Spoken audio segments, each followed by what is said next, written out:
പോലും ഇത് എങ്ങനെയെങ്കിലും പഠിച്ചേ പറ്റുള്ളൂ. ഇനി അത് കഴിഞ്ഞ് വരുന്നതാണ് ബ്രിട്ടീഷ് ഇന്ത്യ പാസ്സാക്കിയ ആക്ടുകളെ പറ്റി. ഇതൊക്കെ വല്ലപ്പോഴും ചോദിച്ചു കണ്ടിട്ടുള്ളൂ, പക്ഷെ റിപ്പീറ്റഡ് ആയിട്ട് വന്നിട്ടുണ്ട്. പിന്നെ മലയാളം റൈറ്റേഴ്സിന്റെ പെൻ നെയിംസ് ചോദിക്കാറുണ്ട്. എപ്പിക്സ് ഇൻ ഇന്ത്യ, എന്താ പറയാ, ഇപ്പൊ വേദാസിനെ പറ്റിയൊക്കെ ചോദിക്കാറുണ്ട്. റിവേഴ്സ്, പിന്നെ ഒരു മോസ്റ്റ് റിപ്പീറ്റഡ് ഏരിയ ആണ് ഇത്, ബയോസ്ഫിയർ, സാങ്ച്വറി, അതൊക്കെ വരുന്നത്. ഡാമുകളെ പറ്റി ചോദിക്കാറുണ്ട്. കറൻസിയും അതിലെ ഇമേജസിനെ പറ്റിയും ചോദിക്കാറുണ്ട്. പിന്നെ മറ്റ് എന്തെങ്കിലും മൂവ്മെന്റ്സ്, അതിൽ ലീഡേഴ്സ്, മെമ്മോറിയൽസ് ഒക്കെ ചോദിക്കാറുണ്ട്. മുഗൾ എംപയർ വളരെ ഒരു ഹോട്ട്സ്പോട്ടാണ്.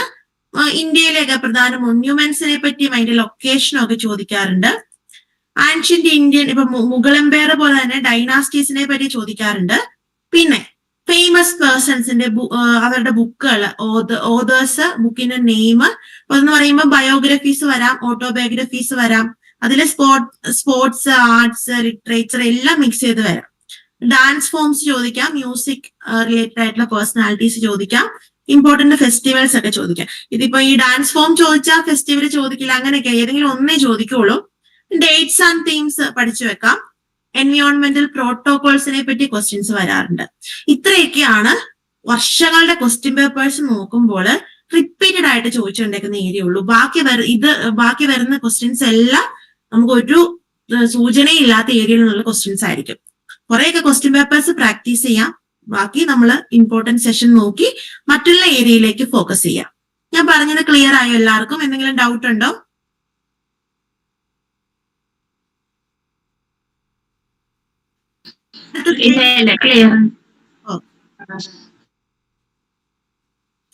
ഇപ്പൊ യൂണിറ്റ് 3 കറണ്ട് അഫയേഴ്സ് കിടക്കുന്നത്. ഞാൻ ഈ GK കഴിഞ്ഞ് കറണ്ട് അഫെയർ യൂണിറ്റ് 1 കഴിഞ്ഞ് 3 പോകാൻ കാരണം അതിനെ കണക്ട് ചെയ്ത് പറയാൻ വേണ്ടിയാണ്. നിങ്ങളിപ്പോ ഈ ജൂലൈ 2025 സെറ്റ് എക്സാമിന് പഠിക്കുകയാണെന്നുണ്ടെങ്കിൽ ആക്ച്വലി ഒരു 2 വർഷം മുമ്പ് വരെ ഒരു 6 മാസത്തിനുള്ളിലുള്ള കറണ്ട് അഫയേഴ്സ് നോക്കിയാൽ മതിയായിരുന്നു. അന്നൊക്കെ എന്ന് വെച്ചിട്ടുണ്ടെങ്കിൽ ഇപ്പം ഡയറക്റ്റ് ആയിട്ട് നോബൽ പ്രൈസുകൾ കിട്ടിയത് ആർക്ക്, അല്ലെങ്കിൽ ബുക്കർ പ്രൈസ് കിട്ടിയത് ആർക്ക്, ഇതൊക്കെ ഡയറക്റ്റ് ക്വസ്റ്റ്യൻസ് ആയിരുന്നു.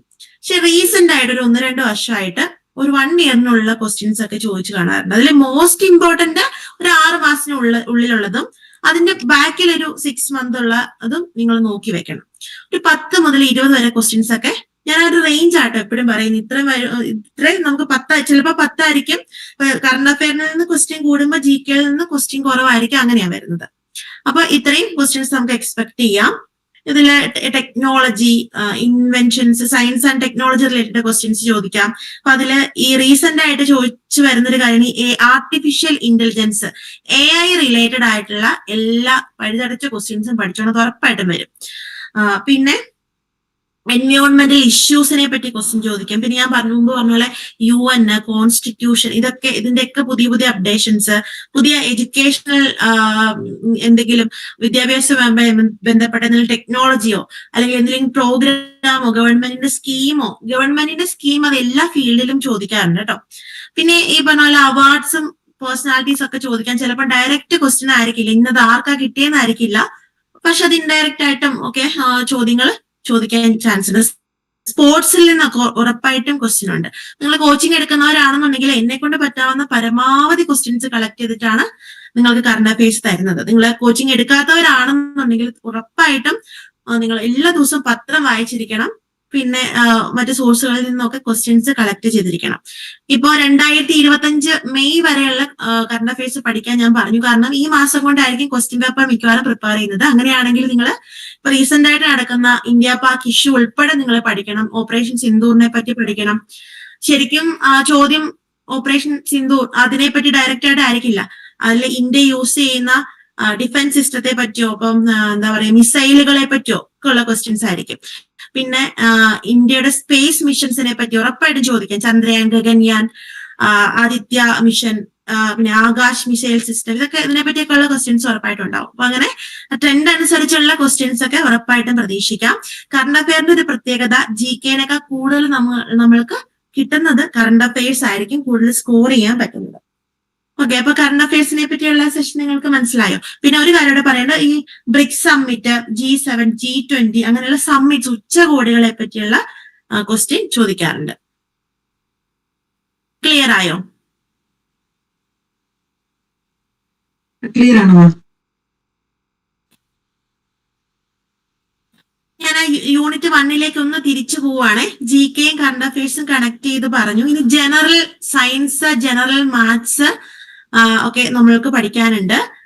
ശരിക്കും ജി കെയിലോട്ട് ഒത്തിരി പോകുന്നതിലും നല്ലത്, ഞാൻ സ്റ്റുഡൻസിനോട് എപ്പോഴും പറയുന്നതാണ്, ജനറൽ മാത്സും ജനറൽ ഇംഗ്ലീഷും ഒക്കെ പഠിക്കുകയാണെങ്കിൽ, ഇപ്പൊ ജനറൽ മാത്സിൽ ഒരു 2 to 5 ക്വസ്റ്റ്യൻസ് വരും, ജനറൽ ഇംഗ്ലീഷിൽ ഒരു 2 or 3 ക്വസ്റ്റ്യൻസ് വരും.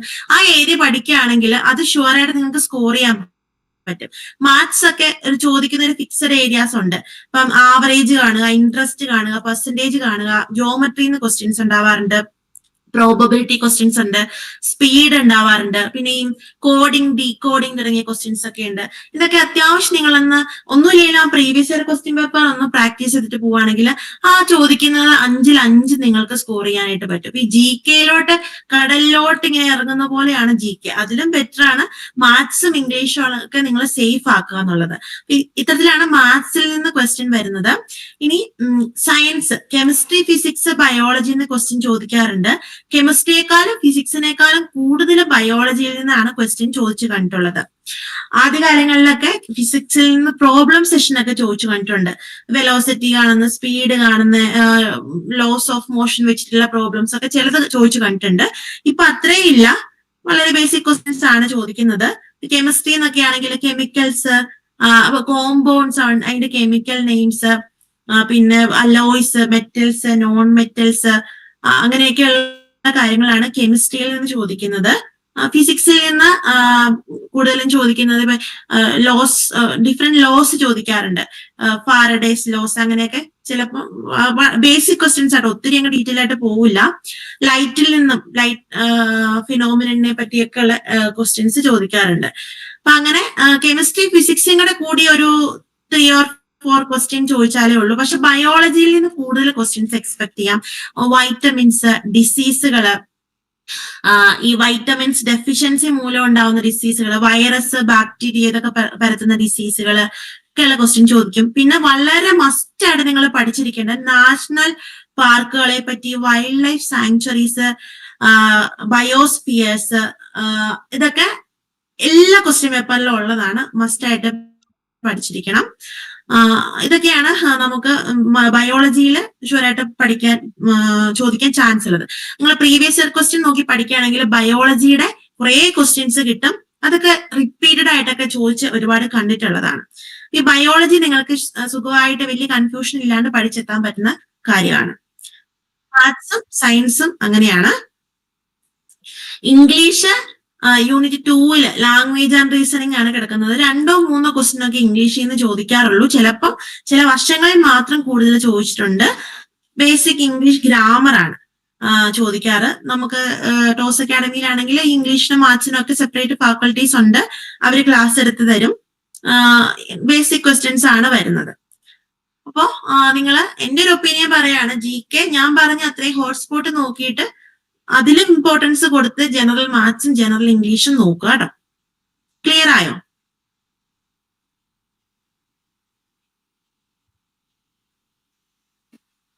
ക്ലിയർ ആണ്. ഇനി പെട്ടെന്ന് തന്നെ പറയാം, ഞാൻ ഒത്തിരി സമയം എടുത്തെന്ന് തോന്നുന്നു.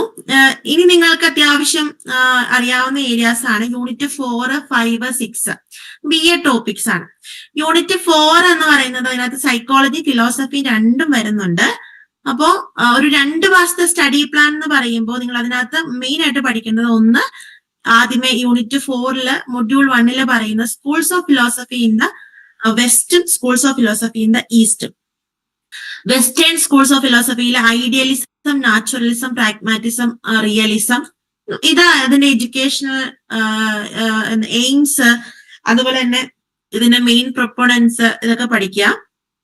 ഇനി schools of philosophy in the ഈസ്റ്റിലേക്ക് വരുമ്പോൾ 6 schools of Indian philosophy, Buddhism, Jainism, Islamic education, ഇത് പഠിക്കുമ്പോൾ ഇതിന്റെ പ്രൊപ്പോണൻസിന്റെ പേര്, മെയിൻ എഡ്യൂക്കേഷണൽ എയിംസ് ഒക്കെ നോക്കുക. ഉറപ്പായിട്ടും ക്വസ്റ്റ്യൻ ചോദിക്കും, നമുക്ക് ഈസി ആയിട്ട് സ്കോർ ചെയ്യാൻ പറ്റും. നിങ്ങൾ കോച്ചിങ് ഒക്കെ എടുക്കുന്നവരാണെങ്കിൽ ഈ നോട്ട് മാത്രം നോക്കിയാൽ മതി, ഡയറക്റ്റ് ക്വസ്റ്റ്യൻ ആണ് അതിനകത്ത് ചോദിക്കുന്നത്. പിന്നെ മസ്റ്റ് ആയിട്ട് പഠിക്കേണ്ട ഒരു ഏരിയയാണ് എമിനന്റ് തിങ്കേഴ്സ് ഇൻ എഡ്യൂക്കേഷൻ. ഒത്തിരി ക്വസ്റ്റ്യൻ വരുന്നതാണ്. ഇന്ത്യൻ വെസ്റ്റേൺ തിങ്കേഴ്സ്, വിദ്യാഭ്യാസ ചിന്തകരെ പറ്റിയുള്ള, അതിപ്പോ ഏത് ടീച്ചിങ് റിലേറ്റഡ് എക്സാംസിലും ഇതൊരു മസ്റ്റ് ആയിട്ട് പഠിക്കേണ്ട ഭാഗമാണ്. മോഡ്യൂൾ 1 ഇനിയും പാർട്ടുകളുണ്ട്, ഞാൻ അതിലേക്ക് പോകുന്നില്ല, കാരണം 2 month സ്റ്റഡി പ്ലാനിൽ നമുക്ക് ഈ ബാക്കിയുള്ള പോർഷൻ കൂടി പഠിച്ചെത്താൻ ടൈം ഇല്ലാത്തത് കൊണ്ടാണ്. അടുത്തത് സോഷ്യോളജിക്കൽ ഫൗണ്ടേഷൻ മൊഡ്യൂൾ 2. വളരെ ഡീറ്റെയിൽഡ് മൊഡ്യൂൾ ആണെങ്കിലും ഇതിൽ ഏതാനും ചില കാര്യങ്ങൾ മാത്രമേ നോക്കാനുള്ളൂ.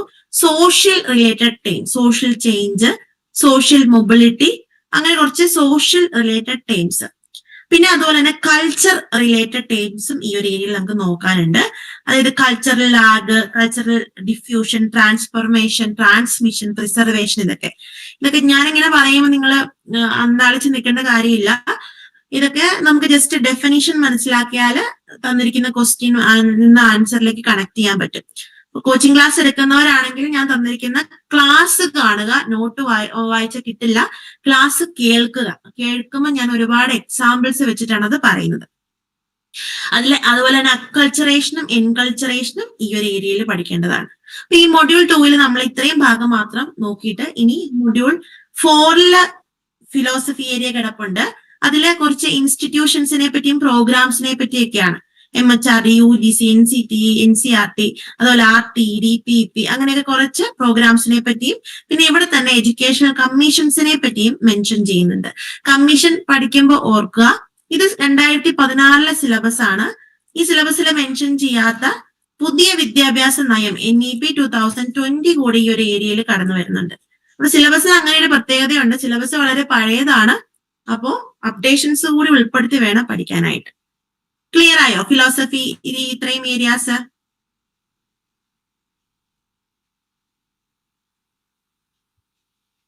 ക്ലിയർ ആണ്. അടുത്തത് ഈ യൂണിറ്റ് 4 തന്നെ മൊഡ്യൂൾ 3 കുറച്ച് സൈക്കോളജി ഭാഗങ്ങൾ കിടപ്പുണ്ട്. സൈക്കോളജി എന്ന് പറയുമ്പോൾ നിങ്ങൾ BEdന് പഠിച്ച സൈക്കോളജി ഭാഗങ്ങൾ, കേട്ടറ്റിനൊക്കെ പഠിക്കുന്ന എല്ലാ ഭാഗങ്ങളും ഉണ്ട്. കേട്ടറ്റിൻ്റെതുപോലെ ഒത്തിരി ഡീറ്റെയിൽഡ് ആയിട്ട് ക്വസ്റ്റ്യൻസ് വരില്ല. സൈക്കോളജിന്ന് വളരെ എളുപ്പമുള്ളൊരു എക്സാം ആണെങ്കിൽ 15 ക്വസ്റ്റ്യൻസ് ഒക്കെ ചോദിക്കാറുണ്ട്. ഇച്ചിരി ടഫ് ആണെങ്കിലും 10 ക്വസ്റ്റ്യൻസ് എങ്കിലും സൈക്കോളജിയിൽ നിന്ന് ചോദിക്കാറുണ്ട്. സൈക്കോളജിയുടെ എല്ലാ theories, learning theories, development theories, ഇപ്പം personality development, intelligence, behaviourism, constructivism ഒക്കെ പഠിക്കാനുണ്ട്. കൺസ്ട്രക്റ്റിവിസം പിയാഷയുടെ ഒക്കെ തിയറി ഇല്ലേ, അപ്പൊ മസ്റ്റ് ആണ്. അത് ഏത് എലിജിബിലിറ്റി ടെസ്റ്റോ നിങ്ങളിപ്പോ HSC, LPUP എന്ത് പഠിച്ചാലും ജീൻ പിയാഷേനെ ഒഴിവാക്കിയ ഒരു ക്വസ്റ്റ്യൻ പേപ്പർ ഉണ്ടാവില്ല. അപ്പൊ അതൊക്കെ മസ്റ്റ് ആയിട്ട് പഠിക്കുക. പിന്നെ creativity, exceptional children, inclusive education, ഇതൊക്കെ നമുക്ക് പഠിക്കേണ്ടതാണ്. സൈക്കോളജിയുടെ ഫിലോസഫിയുടെ ഒരു പ്രത്യേകത, പഠിച്ചെടുത്താൽ ആ ഒരു മാർക്ക് നമുക്ക് വിട്ടുപോവില്ല, കൈവിട്ട് പോവില്ല, ഉറപ്പാണ്. അപ്പൊ സൈക്കോളജി ഫിലോസഫി ഒന്ന് ഒഴിവാക്കിയ ഒരു പഠനം നിങ്ങൾ ജനറൽ പേപ്പറിൽ നടത്തരുത് കേട്ടോ.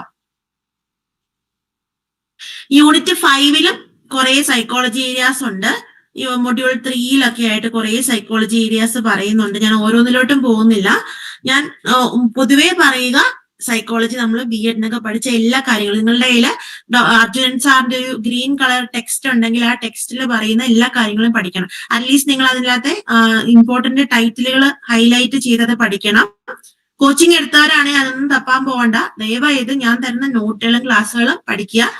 ഒരു ടെക്സ്റ്റിൽ കിട്ടുന്ന എല്ലാ കാര്യങ്ങളും വളരെ പോയിന്റ് വൈസ് ആയിട്ട് നോട്ടിൽ തരുന്നുണ്ട്. ഈ യൂണിറ്റ് 5 ടീച്ചിങ് ആപ്റ്റിറ്റ്യൂഡ് എന്ന് പറയുന്ന ഒരു ഏരിയ കൂടി കിടപ്പുണ്ട്. മൊഡ്യൂൾ 1 മൊഡ്യൂൾ 2 ആയിട്ട്. ടീച്ചിങ് ആപ്റ്റിറ്റ്യൂഡിന്റെ നമുക്ക് കുറെയൊക്കെ ബൈഹാർട്ട് ചെയ്യാൻ പറ്റില്ല. കാരണം ആ ഒരു ആപ്റ്റിറ്റ്യൂഡ് ടൈപ്പ് ക്വസ്റ്റൻ ആയിരിക്കും. നിങ്ങൾ ഇന്ന ക്ലാസ് റൂമിലാണെങ്കിൽ എന്ത് ചെയ്യും, ഇന്ന ടൈപ്പ് സ്റ്റുഡന്റ് ആണ് നിങ്ങളുടെ ഫ്രണ്ടിലെങ്കിൽ നിങ്ങൾ എന്ത് ചെയ്യും, അത്തരത്തിലുള്ള ആപ്റ്റിറ്റ്യൂഡ് ക്വസ്റ്റ്യൻസ് ആയിരിക്കും.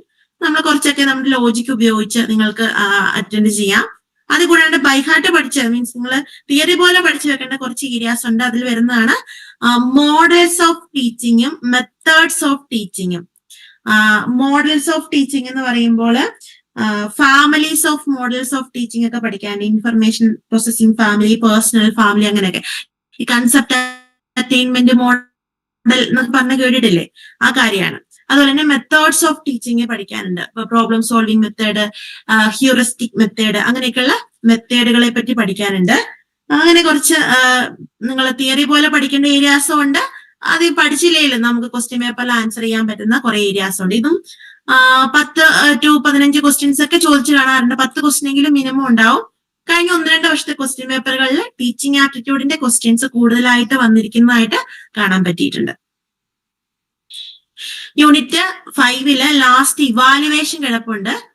ഇവാലുവേഷൻ എന്ന് പറയുമ്പോൾ അതിനകത്ത് CCE continuous and comprehensive evaluation, types of evaluation, achievement test, diagnostic test, അത്തരത്തിലുള്ള കാര്യങ്ങൾ ഒക്കെ പഠിക്കാനുണ്ട്. അത് നമ്മൾ BEdനൊക്കെ പഠിച്ചേക്കുന്ന കാര്യങ്ങളൊക്കെ തന്നെയാണ് കേഡറ്റിനൊക്കെ ചോദിക്കുന്ന പോലെ തന്നെ ഈസിയാണ്. നിങ്ങൾ പഠിച്ചിട്ടുണ്ടെങ്കിൽ ഒത്തിരി കോംപ്ലിക്കേറ്റഡ് ക്വസ്റ്റ്യൻ ഒന്നും ഉണ്ടാവില്ല. ഷുവർ ആയിട്ട് സ്കോർ ചെയ്യാൻ പറ്റുന്ന രീതിയാണ് ഇവാലുവേഷൻ എന്ന് പറയുന്നത്. ഫൈനൽ യൂണിറ്റ് ആണ് യൂണിറ്റ് 6. നേരത്തെ ഒന്നും യൂണിറ്റ് 6 നിന്നും അധികം ക്വസ്റ്റ്യൻസ് ഇല്ലായിരുന്നു. പക്ഷെ റിസർച്ചിൽ നിന്നും കമ്മ്യൂണിക്കേഷനിൽ നിന്നും ഒക്കെ ഇപ്പൊ ഒരുപാട് ക്വസ്റ്റ്യൻസ് ചോദിച്ച് കാണുന്നുണ്ട്. റീസെന്റ് ആയിട്ട് മാറുന്ന ഒരു വിദ്യാഭ്യാസ രീതിയിലൊക്കെയാണ് ഈ ക്ലാസ് റൂം നമ്മൾ കൺസ്ട്രക്റ്റിവിസത്തിലേക്കൊക്കെ കൂടുതൽ വന്നു കഴിയുമ്പം അവിടെ ടീച്ചിങ് സ്റ്റുഡന്റ് ടീച്ചർ കമ്മ്യൂണിക്കേഷനെ പറ്റിയൊക്കെയുള്ള ക്വസ്റ്റ്യൻസ് സ്വാഭാവികമായിട്ടും കടന്നു വരും. അതുപോലെ തന്നെ റിസർച്ച് ഹയർ എഡ്യൂക്കേഷന്റെ ഭാഗമായിട്ട് റിസർച്ച് എന്ന് പറഞ്ഞ ആ ഒരു ഏരിയയിൽ നിന്നും ക്വസ്റ്റ്യൻസ് ഉറപ്പായിട്ടും ചോദിക്കും. റിസർച്ച് എന്ന് പറയുമ്പോൾ നമ്മൾ UGC നെറ്റിന്റെ ജനറൽ പേപ്പറിലൊന്നും ചോദിക്കുന്ന പോലെ വളരെ ഡിഫിക്കൽട്ട് ക്വസ്റ്റ്യൻസ് ഒന്നും ഉണ്ടാവില്ല. Just types of research, action research, അതുപോലെ തന്നെ steps in action research, steps in preparing research paper, പിന്നെ പ്ലാഗ്യറിസം, APA സ്റ്റൈൽ ഫോർമാറ്റ്, ഇതൊക്കെ വെച്ചിട്ടുള്ള ക്വസ്റ്റ്യൻസ് ആയിരിക്കും ചോദിക്കുന്നത്. ഇതൊക്കെ കുറെയൊക്കെ നമുക്ക് മുൻവർഷ ക്വസ്റ്റ്യൻ പേപ്പേഴ്സ് റെഫർ ചെയ്തിട്ടുണ്ടെങ്കിൽ റിപ്പീറ്റഡ് ഏരിയാസ് ആണ്. 1-2 വർഷത്തെ ക്വസ്റ്റ്യൻ പേപ്പർ സോൾവ് ചെയ്തിട്ടുണ്ടെങ്കിൽ ഒത്തിരി ക്വസ്റ്റ്യൻസ് നിങ്ങൾക്ക് കിട്ടും. കമ്മ്യൂണിക്കേഷനും ഈസിയാണ് മനസ്സിലാക്കാൻ. Communication cycle, types of communication, principles of communication, barriers of communication, ഇതൊക്കെ വെച്ചിട്ടുള്ള ക്വസ്റ്റ്യൻസ് ആയിരിക്കും ചോദിക്കുന്നത്. മറ്റൊരു ഏരിയ ആണ് ICT. ICTയിൽ നിന്നും ക്വസ്റ്റ്യൻ ഉണ്ടാവാൻ 3 to 4 ക്വസ്റ്റ്യൻസ് ആണ് ഞാൻ ICTയിൽ അങ്ങനെ ചോദിച്ചു കണ്ടിട്ടുള്ളൂ. ഈ റീസെന്റ് ആയിട്ട് ഈ സിലബസിൽ നിന്നുള്ള വിട്ടിട്ടുള്ള ICT ക്വസ്റ്റ്യൻസ് കാണാറുണ്ട്. അതായത് പുതിയ എഡ്യൂക്കേഷണൽ ടെക്നോളജിയിലുള്ള പുതിയ സംഭവങ്ങളെയൊക്കെ വെച്ചിട്ടുള്ള ക്വസ്റ്റ്യൻസ് ചോദിച്ചു കണ്ടിട്ടുണ്ട്.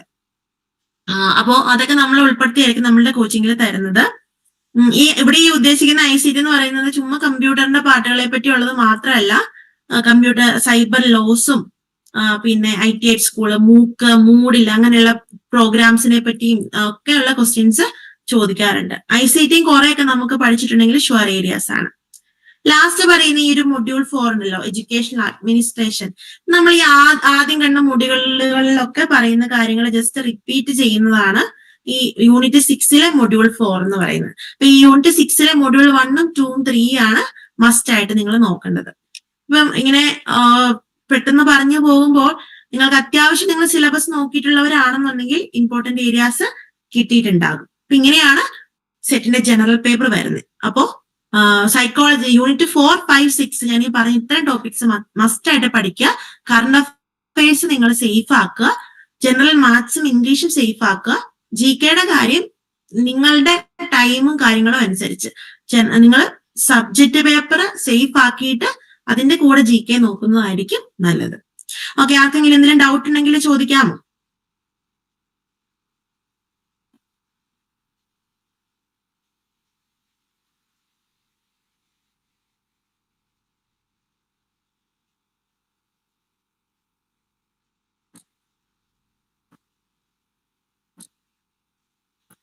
സ്റ്റുഡൻസിന് ഡൗട്ട് ഉണ്ടെങ്കിൽ ചോദിക്കാം കേട്ടോ.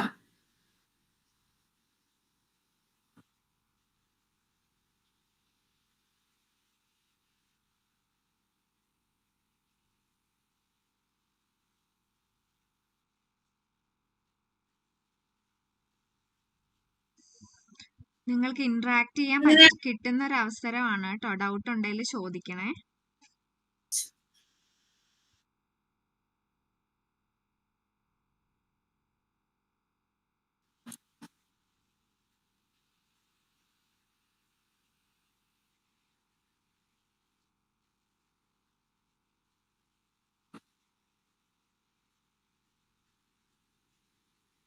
നമുക്ക് വിന്നേഴ്സിനെ കണ്ടിന്യൂ ചെയ്യാം മിസ്സേ.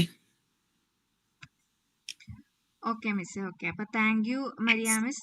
മിസ് മിസ് നിങ്ങൾക്ക് മുമ്പിൽ പ്രസന്റ് ചെയ്തിരിക്കുന്ന പ്രസന്റേഷൻ എല്ലാവർക്കും യൂസ്ഫുൾ ആയി എന്ന് വിചാരിക്കുന്നു. മാക്സിമം നിങ്ങൾ യൂട്ടിലൈസ് ചെയ്യുക കേട്ടോ. ഹോട്ട്സ്പോട്ട്സും കാര്യങ്ങളും ഒക്കെ പറഞ്ഞു തരുന്നത് കറക്റ്റ് ആയിട്ട് നോട്ട് ചെയ്തിട്ട് നിങ്ങളുടെ പ്രിപ്പറേഷൻ അതനുസരിച്ച് ആക്കുക കേട്ടോ.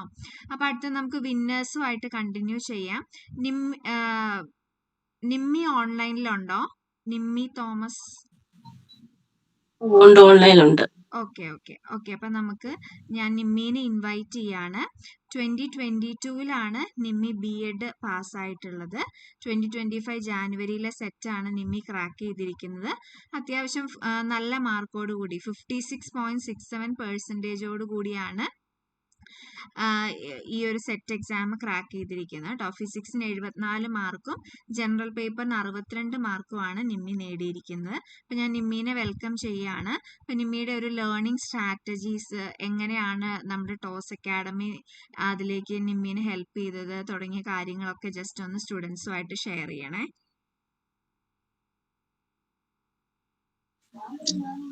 കേൾക്കാവോ? കേൾക്കാം. പ്രിയപ്പെട്ട അധ്യാപകരെ, സെറ്റ് വിന്നേഴ്സ്, സെറ്റിന് വേണ്ടി പ്രിപ്പയർ ചെയ്യുന്ന എല്ലാ സ്റ്റുഡൻസിനും നമസ്കാരം. ആദ്യം തന്നെ എന്റെ സെറ്റ് ക്ലിയർ ചെയ്ത അനുഭവം ഷെയർ ചെയ്യാൻ വേണ്ടി എനിക്ക് ഇങ്ങനെ ഒരു പ്ലാറ്റ്ഫോം തന്നതിന് ടോസ് അക്കാദമിക്ക് ആദ്യം തന്നെ ഞാൻ നന്ദി പറയുകയാണ്. എന്റെ പേര് നിമ്മി തോമസ്. എന്റെ വീട് കണ്ണൂർ ജില്ലയിലെ ചെമ്പേരിയിലാണ്. ഞാൻ 2019 PG പാസ്സാവുന്നത്. BEd ക്വാളിഫൈ ചെയ്തത് 2022. അപ്പൊ ഞാൻ BEd കഴിഞ്ഞതിന് ശേഷം 4 തവണ സെറ്റ് എക്സാം എഴുതിയിട്ടുണ്ട്. വർഷത്തിൽ നമുക്ക് 2 തവണയാണുള്ളത്. അപ്പൊ 2 വർഷം കൊണ്ട് തന്നെ 4 തവണ ഞാൻ സെറ്റ് എക്സാം എഴുതിയായിരുന്നു. ജനറൽ കാറ്റഗറി ആയതുകൊണ്ട് തന്നെ 48% മാർക്ക് വേണം. അതില് മാർക്കിന് റിഡക്ഷൻ ഒന്നും ഇല്ലായിരുന്നു. അപ്പൊ 48% മേടിക്കാന്ന് പറയുന്നത് എന്നെ സംബന്ധിച്ചിടത്തോളം എനിക്കൊരു ബുദ്ധിമുട്ടായത്. കാരണം പഠിക്കുന്ന PG ടൈമിൽ തന്നെ എനിക്ക് ഫിസിക്സ് കുറച്ച് ബുദ്ധിമുട്ടുണ്ടായിരുന്നു. ക്വാണ്ടം മെക്കാനിക്സ് എന്നൊക്കെ കേൾക്കുമ്പോഴത്തേക്കും അന്നേ എനിക്ക് ടെൻഷനായിരുന്നു. അപ്പം ഈ സെറ്റ് കിട്ടാത്തത് കൊണ്ട് തന്നെ എനിക്ക് വേറൊരു സ്ഥാപനത്തിൽ പഠിപ്പിക്കാനോ ഗവൺമെന്റ് സ്ഥാപനത്തിലൊന്നും പഠിപ്പിക്കാനുള്ള ഒരു അവസരമൊന്നും കിട്ടിയിരുന്നില്ല. അപ്പൊ ഞാനൊരു പ്രൈവറ്റ് സ്ഥാപനത്തിലായിരുന്നു ഹയർ സെക്കൻഡറി സ്കൂളിൽ പഠിപ്പിക്കുകയായിരുന്നു. അപ്പൊ എന്റെ കൂടെ വർക്ക് ചെയ്യുന്ന ടീച്ചറാണ് പറഞ്ഞത്, സെറ്റ് ക്വാളിഫൈ ചെയ്യണമെങ്കിൽ ടോസ് അക്കാദമി ചേർന്നോളൂ. ആ ടീച്ചറാണെങ്കിൽ എക്കണോമിക്സ് സബ്ജക്റ്റില് സെറ്റ് ക്വാളിഫൈ ചെയ്ത ആളായിരുന്നു. ടോസ് അക്കാദമിയിൽ നിന്നും സെറ്റ് പഠിച്ച് നല്ല മാർക്കോടുകൂടി പാസ്സായ ഒരാളായിരുന്നു.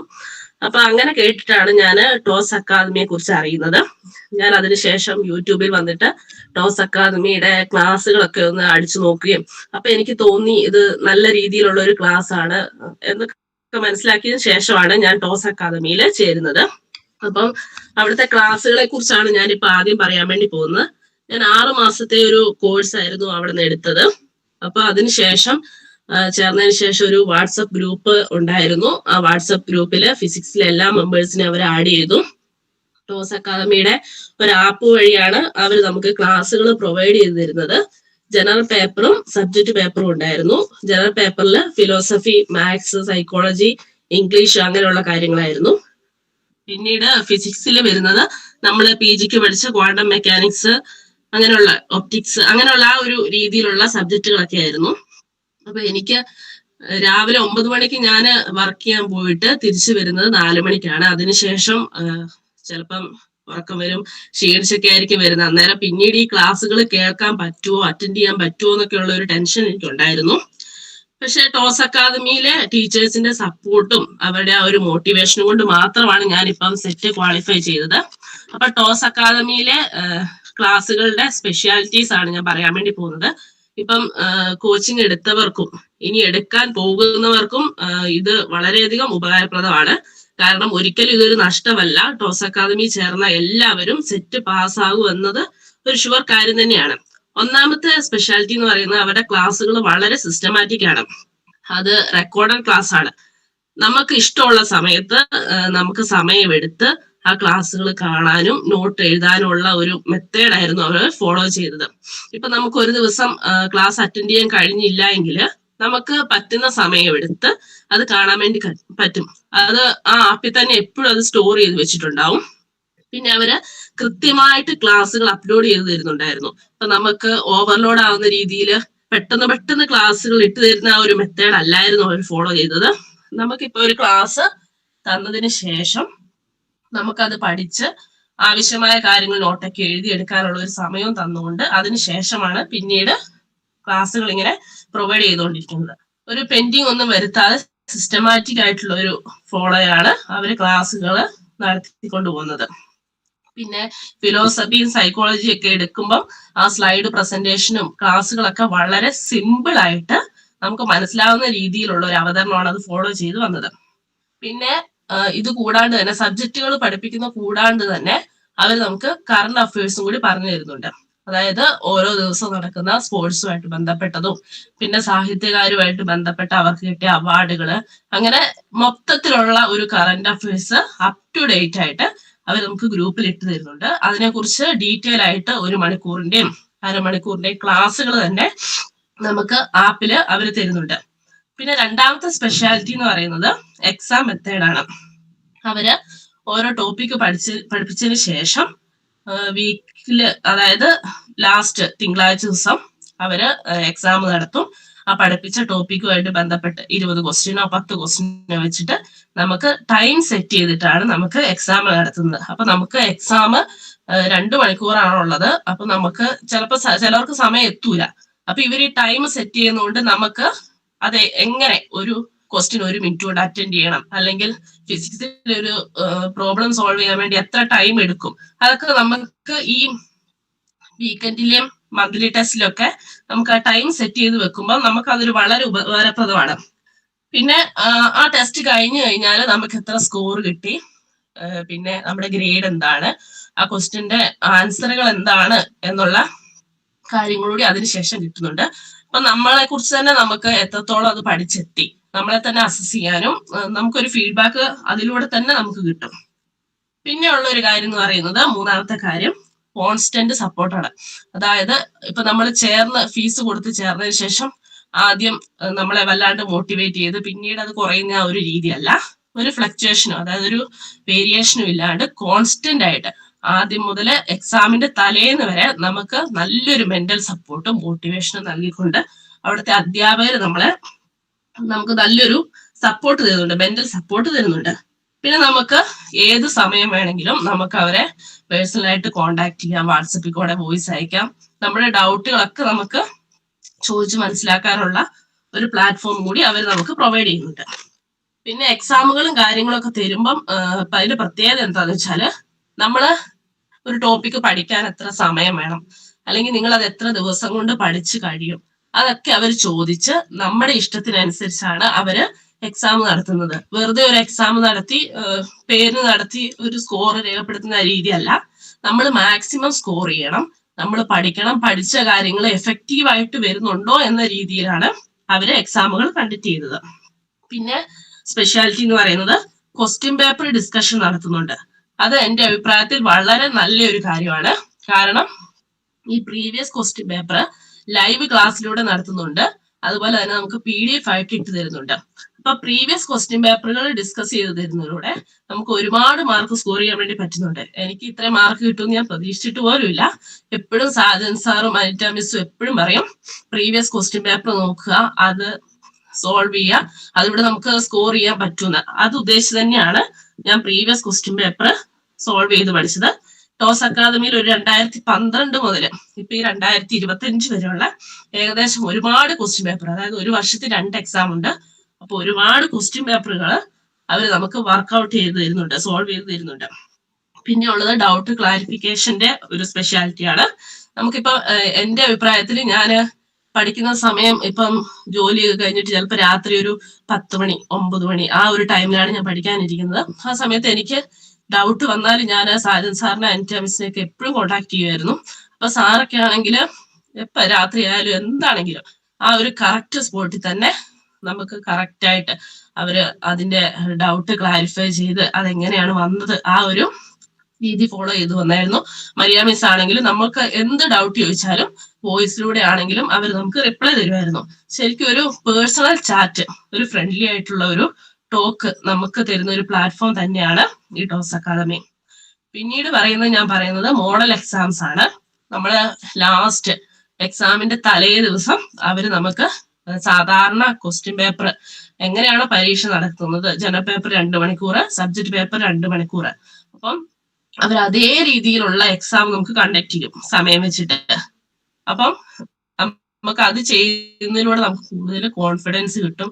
സമയം മാനേജ് ചെയ്യാനുള്ള ഒരു മെത്തേഡ് എങ്ങനെയാണ് നമുക്ക് മനസ്സിലാക്കും തരുന്ന ഒരു മെത്തേഡ് തന്നെയാണ്. പിന്നെ ടീച്ചേഴ്സിനെ കുറിച്ച് പറയുവാണെങ്കിൽ ശരിക്കും അവർ നമുക്ക് സപ്പോർട്ട് തരുന്നുണ്ട്, മോട്ടിവേഷൻ തരുന്നുണ്ട്. ശരിക്കും അവർ ഡെഡിക്കേറ്റഡ് ആണെന്ന് വേണേൽ പറയാം, ടാലന്റഡ് ആണെന്നും പറയാം. കാരണം അവര് നമുക്ക് ക്ലാസ് എടുക്കുന്നതിന് മുമ്പ് അത്രയും പ്രിപ്പയർ ആയിട്ട് ഭയങ്കര ഹാർഡ് വർക്ക് ചെയ്തിട്ടാണ് നമ്മുടെ മുന്നിൽ ആ ക്ലാസ്സുകൾ എത്തിക്കുന്നത്. നമുക്ക് നല്ല രീതിയിൽ അത് മുന്നോട്ട് കൊണ്ടുപോകാൻ പറ്റുന്ന രീതിയിൽ വളരെ ആത്മാർത്ഥതയോടു കൂടിയാണ് ടീച്ചേഴ്സ് നമുക്ക് ക്ലാസ്സുകൾ തരുന്നത്. ഇപ്പൊ നമുക്ക് ഒരു അക്കാദമി ഇപ്പൊ ഫീസ് അടച്ച് കോഴ്സ് കഴിയുന്നോടെ വരെ നിങ്ങൾ പഠിച്ചോ, ജയിക്കുന്നവർ ജയിക്കട്ടെ എന്നുള്ള ഒരു മെത്തേഡേ അല്ല ഇവിടെ.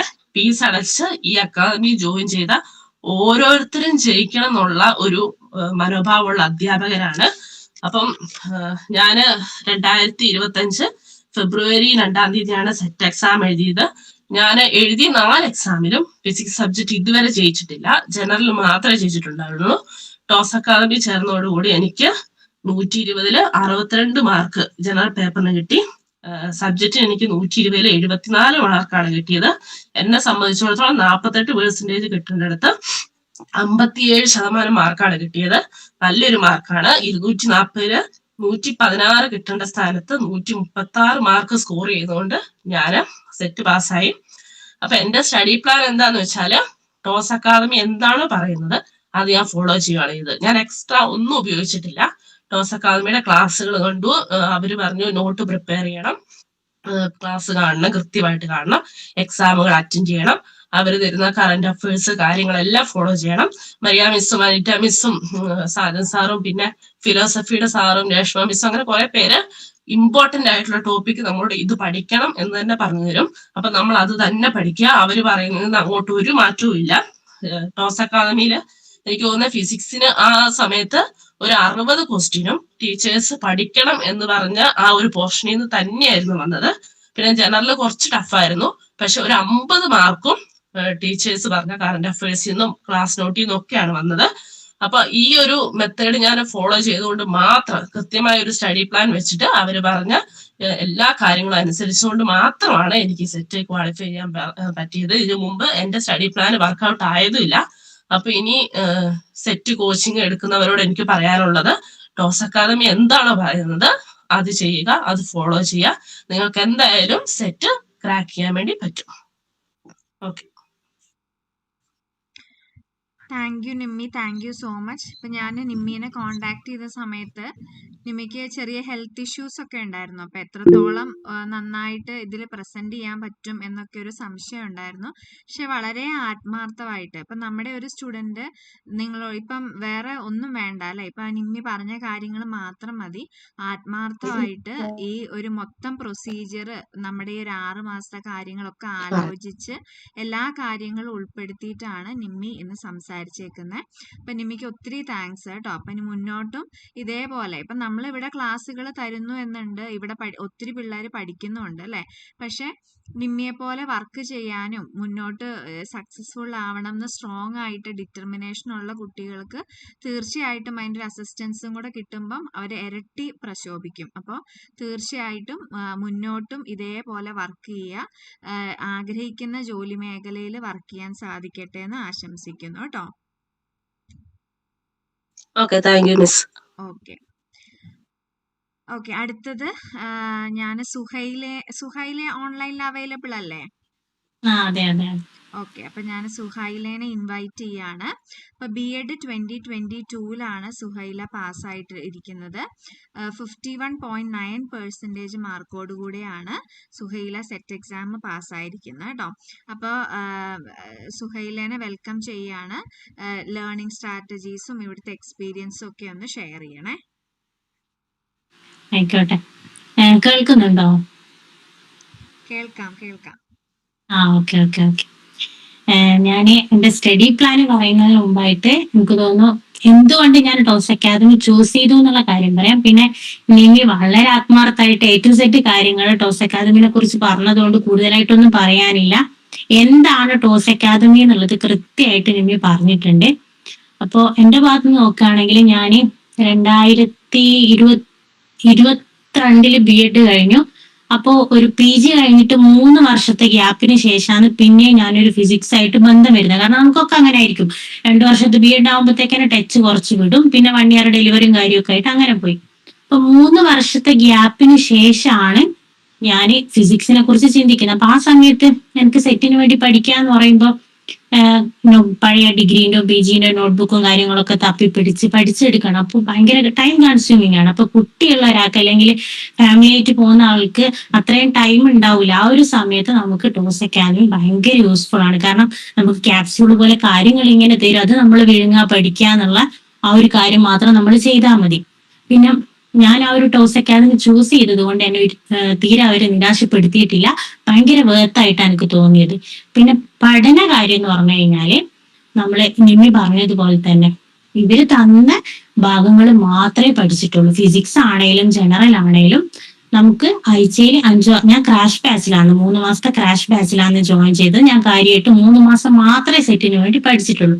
സെറ്റ് ഫിസിക്സിലെ സെറ്റിന് വേണ്ടിയിട്ട് 3 മാസം ഞാൻ കറക്റ്റ് പഠിച്ചിട്ടുള്ളത്.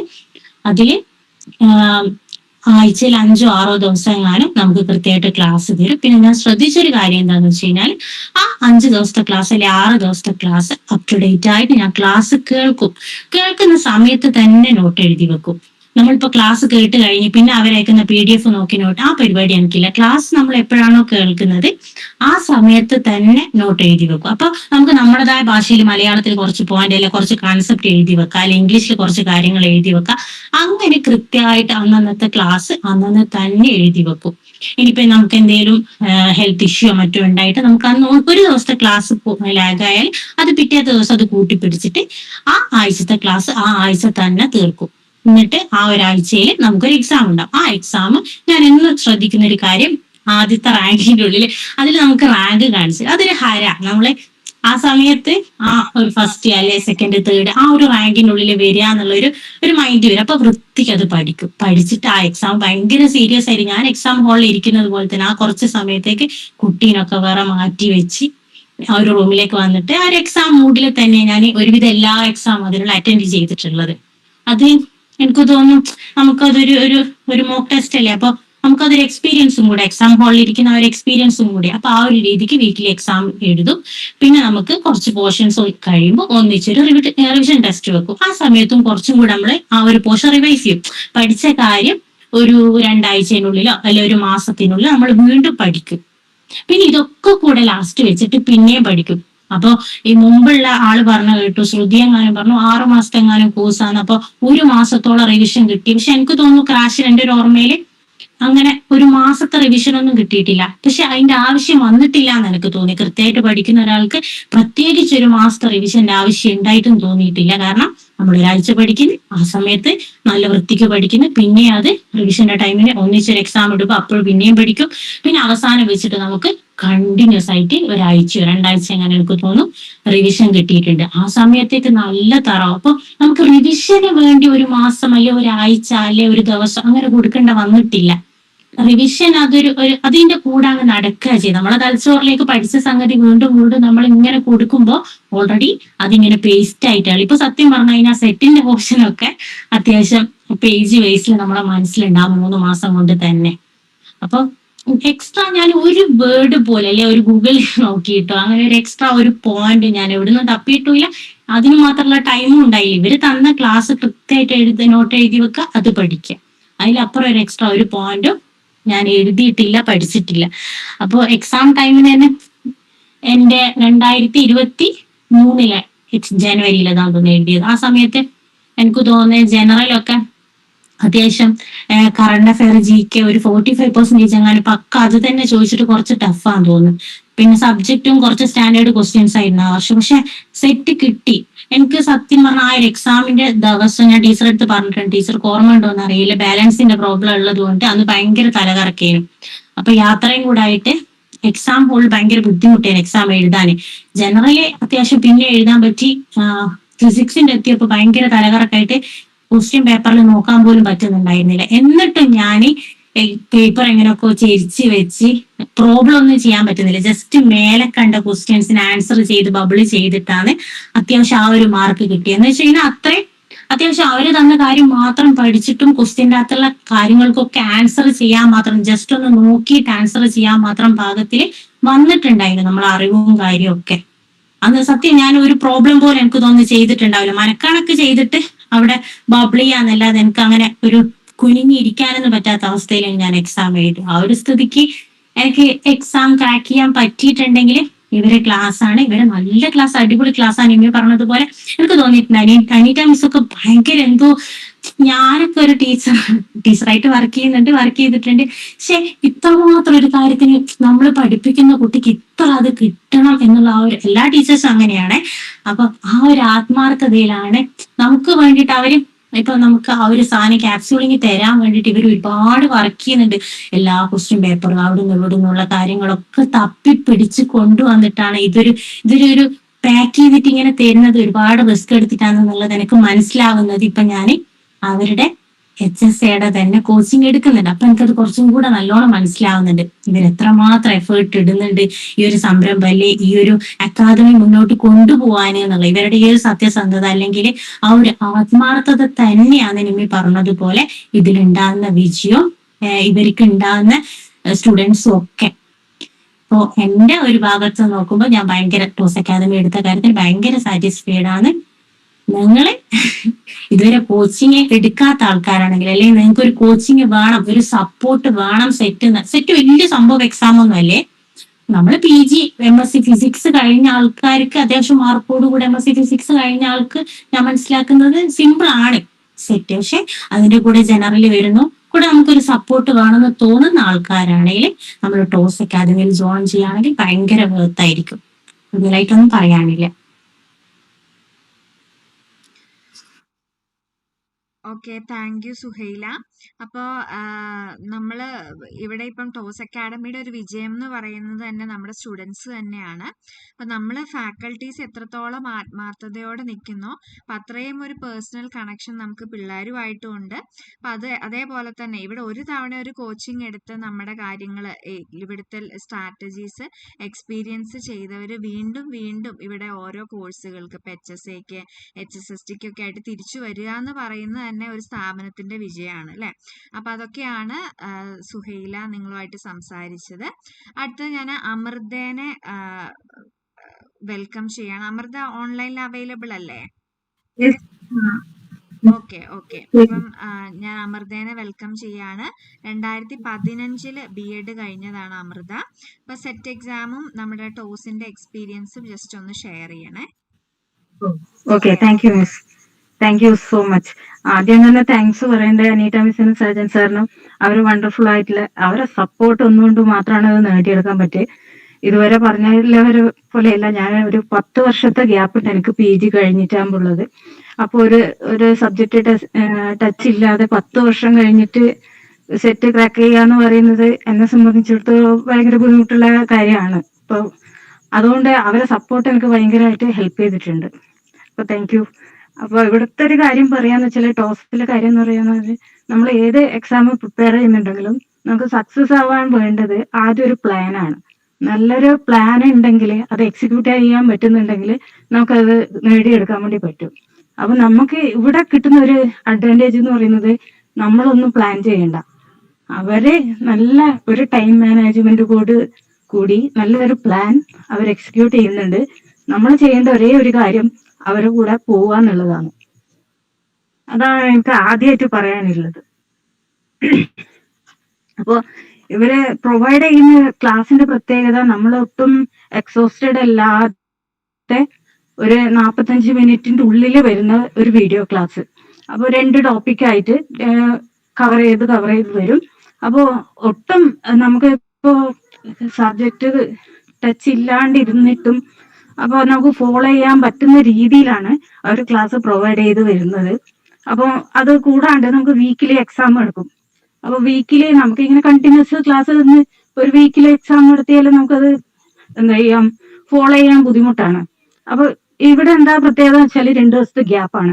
സാറ്റർഡേ സൺഡേ നമുക്ക് ലീവാണ്, സ്റ്റഡി ലീവാണ്. എന്നിട്ടാണ് നമ്മൾ തിങ്കളാഴ്ച എക്സാം അറ്റൻഡ് ചെയ്യുന്നത്. അപ്പൊ ആ ടൈം മാനേജ്മെന്റിനെ പറ്റിയിട്ട് നിങ്ങൾ ചിന്തിക്കുക. അപ്പൊ നന്നായിട്ട് 4 ദിവസം 5 ദിവസം നല്ല ക്ലാസ്സും ഒട്ടും അധികമില്ലാത്ത ക്ലാസ്സുകളും, അപ്പൊ 2 ദിവസം ലീവ്, നന്നായിട്ട് പഠിക്കാനും പിന്നെ എക്സാം അറ്റൻഡ് ചെയ്യുക. അപ്പൊ അത് തന്നെ ഒരു അടിപൊളി എക്സ്പീരിയൻസ് ആയിരുന്നു. നല്ല രീതിക്ക് എന്നെ സംബന്ധിച്ചിടത്തോളം നല്ലൊരു ഗ്യാപ്പുള്ള എന്ന രീതിയിൽ എനിക്ക് വളരെ ഉപകാരപ്രദമായിരുന്നു. പിന്നെ വീക്കിലെ എക്സാം, അപ്പൊ എന്ത് കാര്യം നമ്മൾ പഠിക്കുമ്പോൾ റിവൈസ് ചെയ്യുക എന്നുള്ളതാണ് ഏറ്റവും പ്രധാനം. എക്സാം, പ്രത്യേകിച്ച് ഇങ്ങനത്തെ കോമ്പറ്റീഷൻ എക്സാം ആകുമ്പോൾ റിവൈസ് ചെയ്യുന്നത് വളരെ ഇമ്പോർട്ടന്റ് ആണ്. നമ്മൾ എന്ത് കാര്യം പഠിച്ചു എന്നുള്ളതല്ല, കുറെ പഠിക്കുക എന്നുള്ളതല്ല. ഇപ്പോ എക്സാമിന് ക്വസ്റ്റ്യൻ ചോദിക്കുക, ഒരു ഇക്വേഷനാ ചോദിക്കുന്നെങ്കിൽ നമുക്ക് ഇക്വേഷൻ അറിയായിരിക്കും. പക്ഷെ ഓപ്ഷനിൽ ഒന്ന് പ്ലസും ഒന്ന് മൈനസും ആണെങ്കിൽ നമ്മൾ കൺഫ്യൂഷൻ ആവും, എന്താന്നുള്ളത് കൺഫ്യൂഷൻ ആവും. അപ്പൊ നമുക്ക് ഏറ്റവും കൂടുതൽ വേണ്ട റിപ്പീറ്റേഷൻ ആണ്. നമ്മൾ മെമ്മറൈസ് ചെയ്ത് വെക്കുക. അപ്പൊ അത് നമ്മളെ മനസ്സിൽ എപ്പോഴും ഉണ്ടായിരിക്കണം. ഇനി പഠിക്കാൻ പോകുന്ന ആൾക്കാർക്ക് വേണ്ടിയിട്ടാ പറയുന്നത്, അത് നമ്മൾ എപ്പോഴും മനസ്സിൽ വെക്കണം. നമ്മൾ എന്ത് പഠിച്ചു എന്നുള്ളത് എപ്പോഴും റിവൈസ് ചെയ്തുകൊണ്ടേയിരിക്കുക. അതാണ് ഏറ്റവും പ്രധാനം. അതിന് ഒരുപാട് ഹെൽപ്പ് ചെയ്തിട്ടുള്ളതാണ് എക്സാംസ്. വീക്കിലെ എക്സാംസ് ഉണ്ട്, പിന്നെ ഓരോ ടോപ്പിക് തീരുമ്പോഴും റിവിഷൻ എക്സാംസ് ഉണ്ട്. പിന്നെയുള്ള ലാസ്റ്റ് എക്സാം റിവിഷൻ വളരെ ലൈവ് ക്ലാസ്സസോട് കൂടിയിട്ടുള്ള ലൈവ് ക്ലാസ് ഉണ്ട് റിവിഷൻ ചെയ്യാം. ലാസ്റ്റ് എക്സാമിന്റെ റിവിഷൻസ് എല്ലാം ലൈവ് ക്ലാസ് ആണ്. അപ്പൊ നമുക്ക് എന്ത് ഡൗട്ട് ഉണ്ടെങ്കിലും ചോദിക്കാം, അല്ലാത്ത സമയത്തും ചോദിക്കാം. എല്ലാവരും പറയുന്ന പോലെ തന്നെ നല്ല വണ്ടർഫുൾ സപ്പോർട്ടാണ് അവരെ.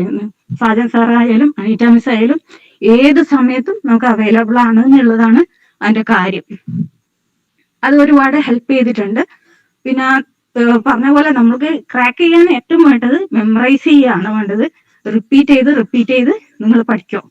പിന്നെ പ്രീവിയസ് ക്വസ്റ്റ്യൻസ് ഞാനൊന്നും പുറമേയുള്ള ആദ്യം ഞാൻ കുറെ പ്രീവിയസ് ക്വസ്റ്റ്യൻസ് ഡൗൺലോഡ് ചെയ്ത് വെച്ചിട്ടുണ്ടായിരുന്നു അത് പഠിക്കാൻ വേണ്ടിയിട്ട്. പക്ഷെ അത് ഞാൻ ഉപയോഗിച്ചിട്ടില്ല എന്നുള്ളതാണ് സത്യം.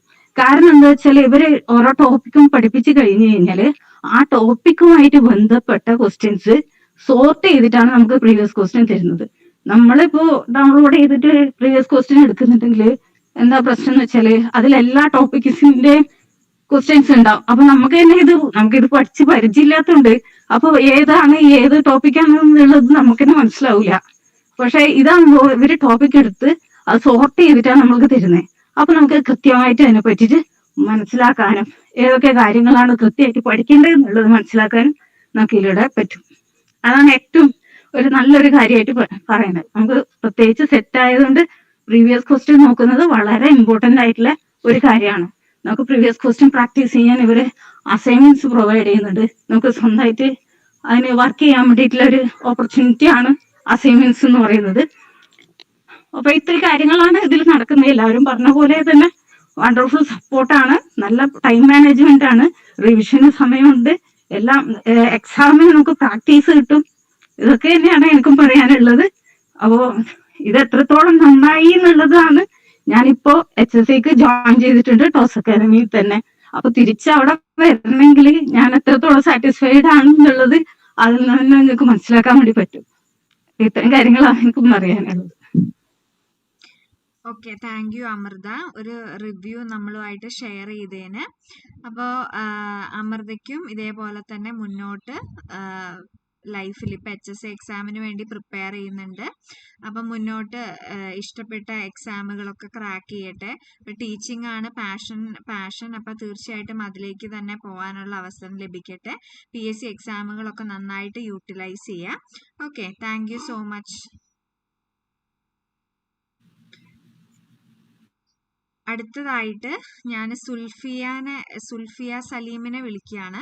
അപ്പോൾ സുൽഫിയനെ കുറിച്ച് പറയുമ്പോൾ എനിക്ക് ഒത്തിരി പേഴ്സണലി അടുപ്പമുള്ള ഒരാളും കൂടെയാണ്. ഇപ്പം നമ്മുടെ ഒരു സിസ്റ്ററിനെ കൊണ്ട് നടക്കുന്ന പോലെ കുറേ കാലം എന്താ പറയുക, ഒരു ലോ കോൺഫിഡൻസ് കുറച്ച് കുറവുള്ള ഒരാളായിരുന്നു. പക്ഷെ നമ്മൾ മാക്സിമം സപ്പോർട്ട് കൊടുത്ത് എന്താ പറയുക, എപ്പോഴും നമ്മുടെ കൂടെ ഉണ്ടായിരുന്ന ഒരാൾ പോലെ എനിക്ക് സുൽഫിയനെ കേൾക്കുമ്പോൾ ഒരു പേര് കേൾക്കുമ്പോൾ തന്നെ ഫീൽ ചെയ്യുന്നുണ്ട്. അപ്പോൾ സുൽഫിയനെ ഞാൻ വെൽക്കം ചെയ്യാണ്. അപ്പോൾ സുൽഫിയനെ ഞാൻ ഒത്തിരി കൺഗ്രാജുലേറ്റ് ചെയ്യാനും ആഗ്രഹിക്കുകയാണ്. 2011 BEd കഴിഞ്ഞ് ഏകദേശം 14 ഇയേഴ്സ് ശേഷം നമുക്കറിയാം ഇപ്പൊ എക്സാം എന്ന് പറയുമ്പോൾ ഈ പ്രാവശ്യമാണ് ക്രാക്ക് ചെയ്തത്.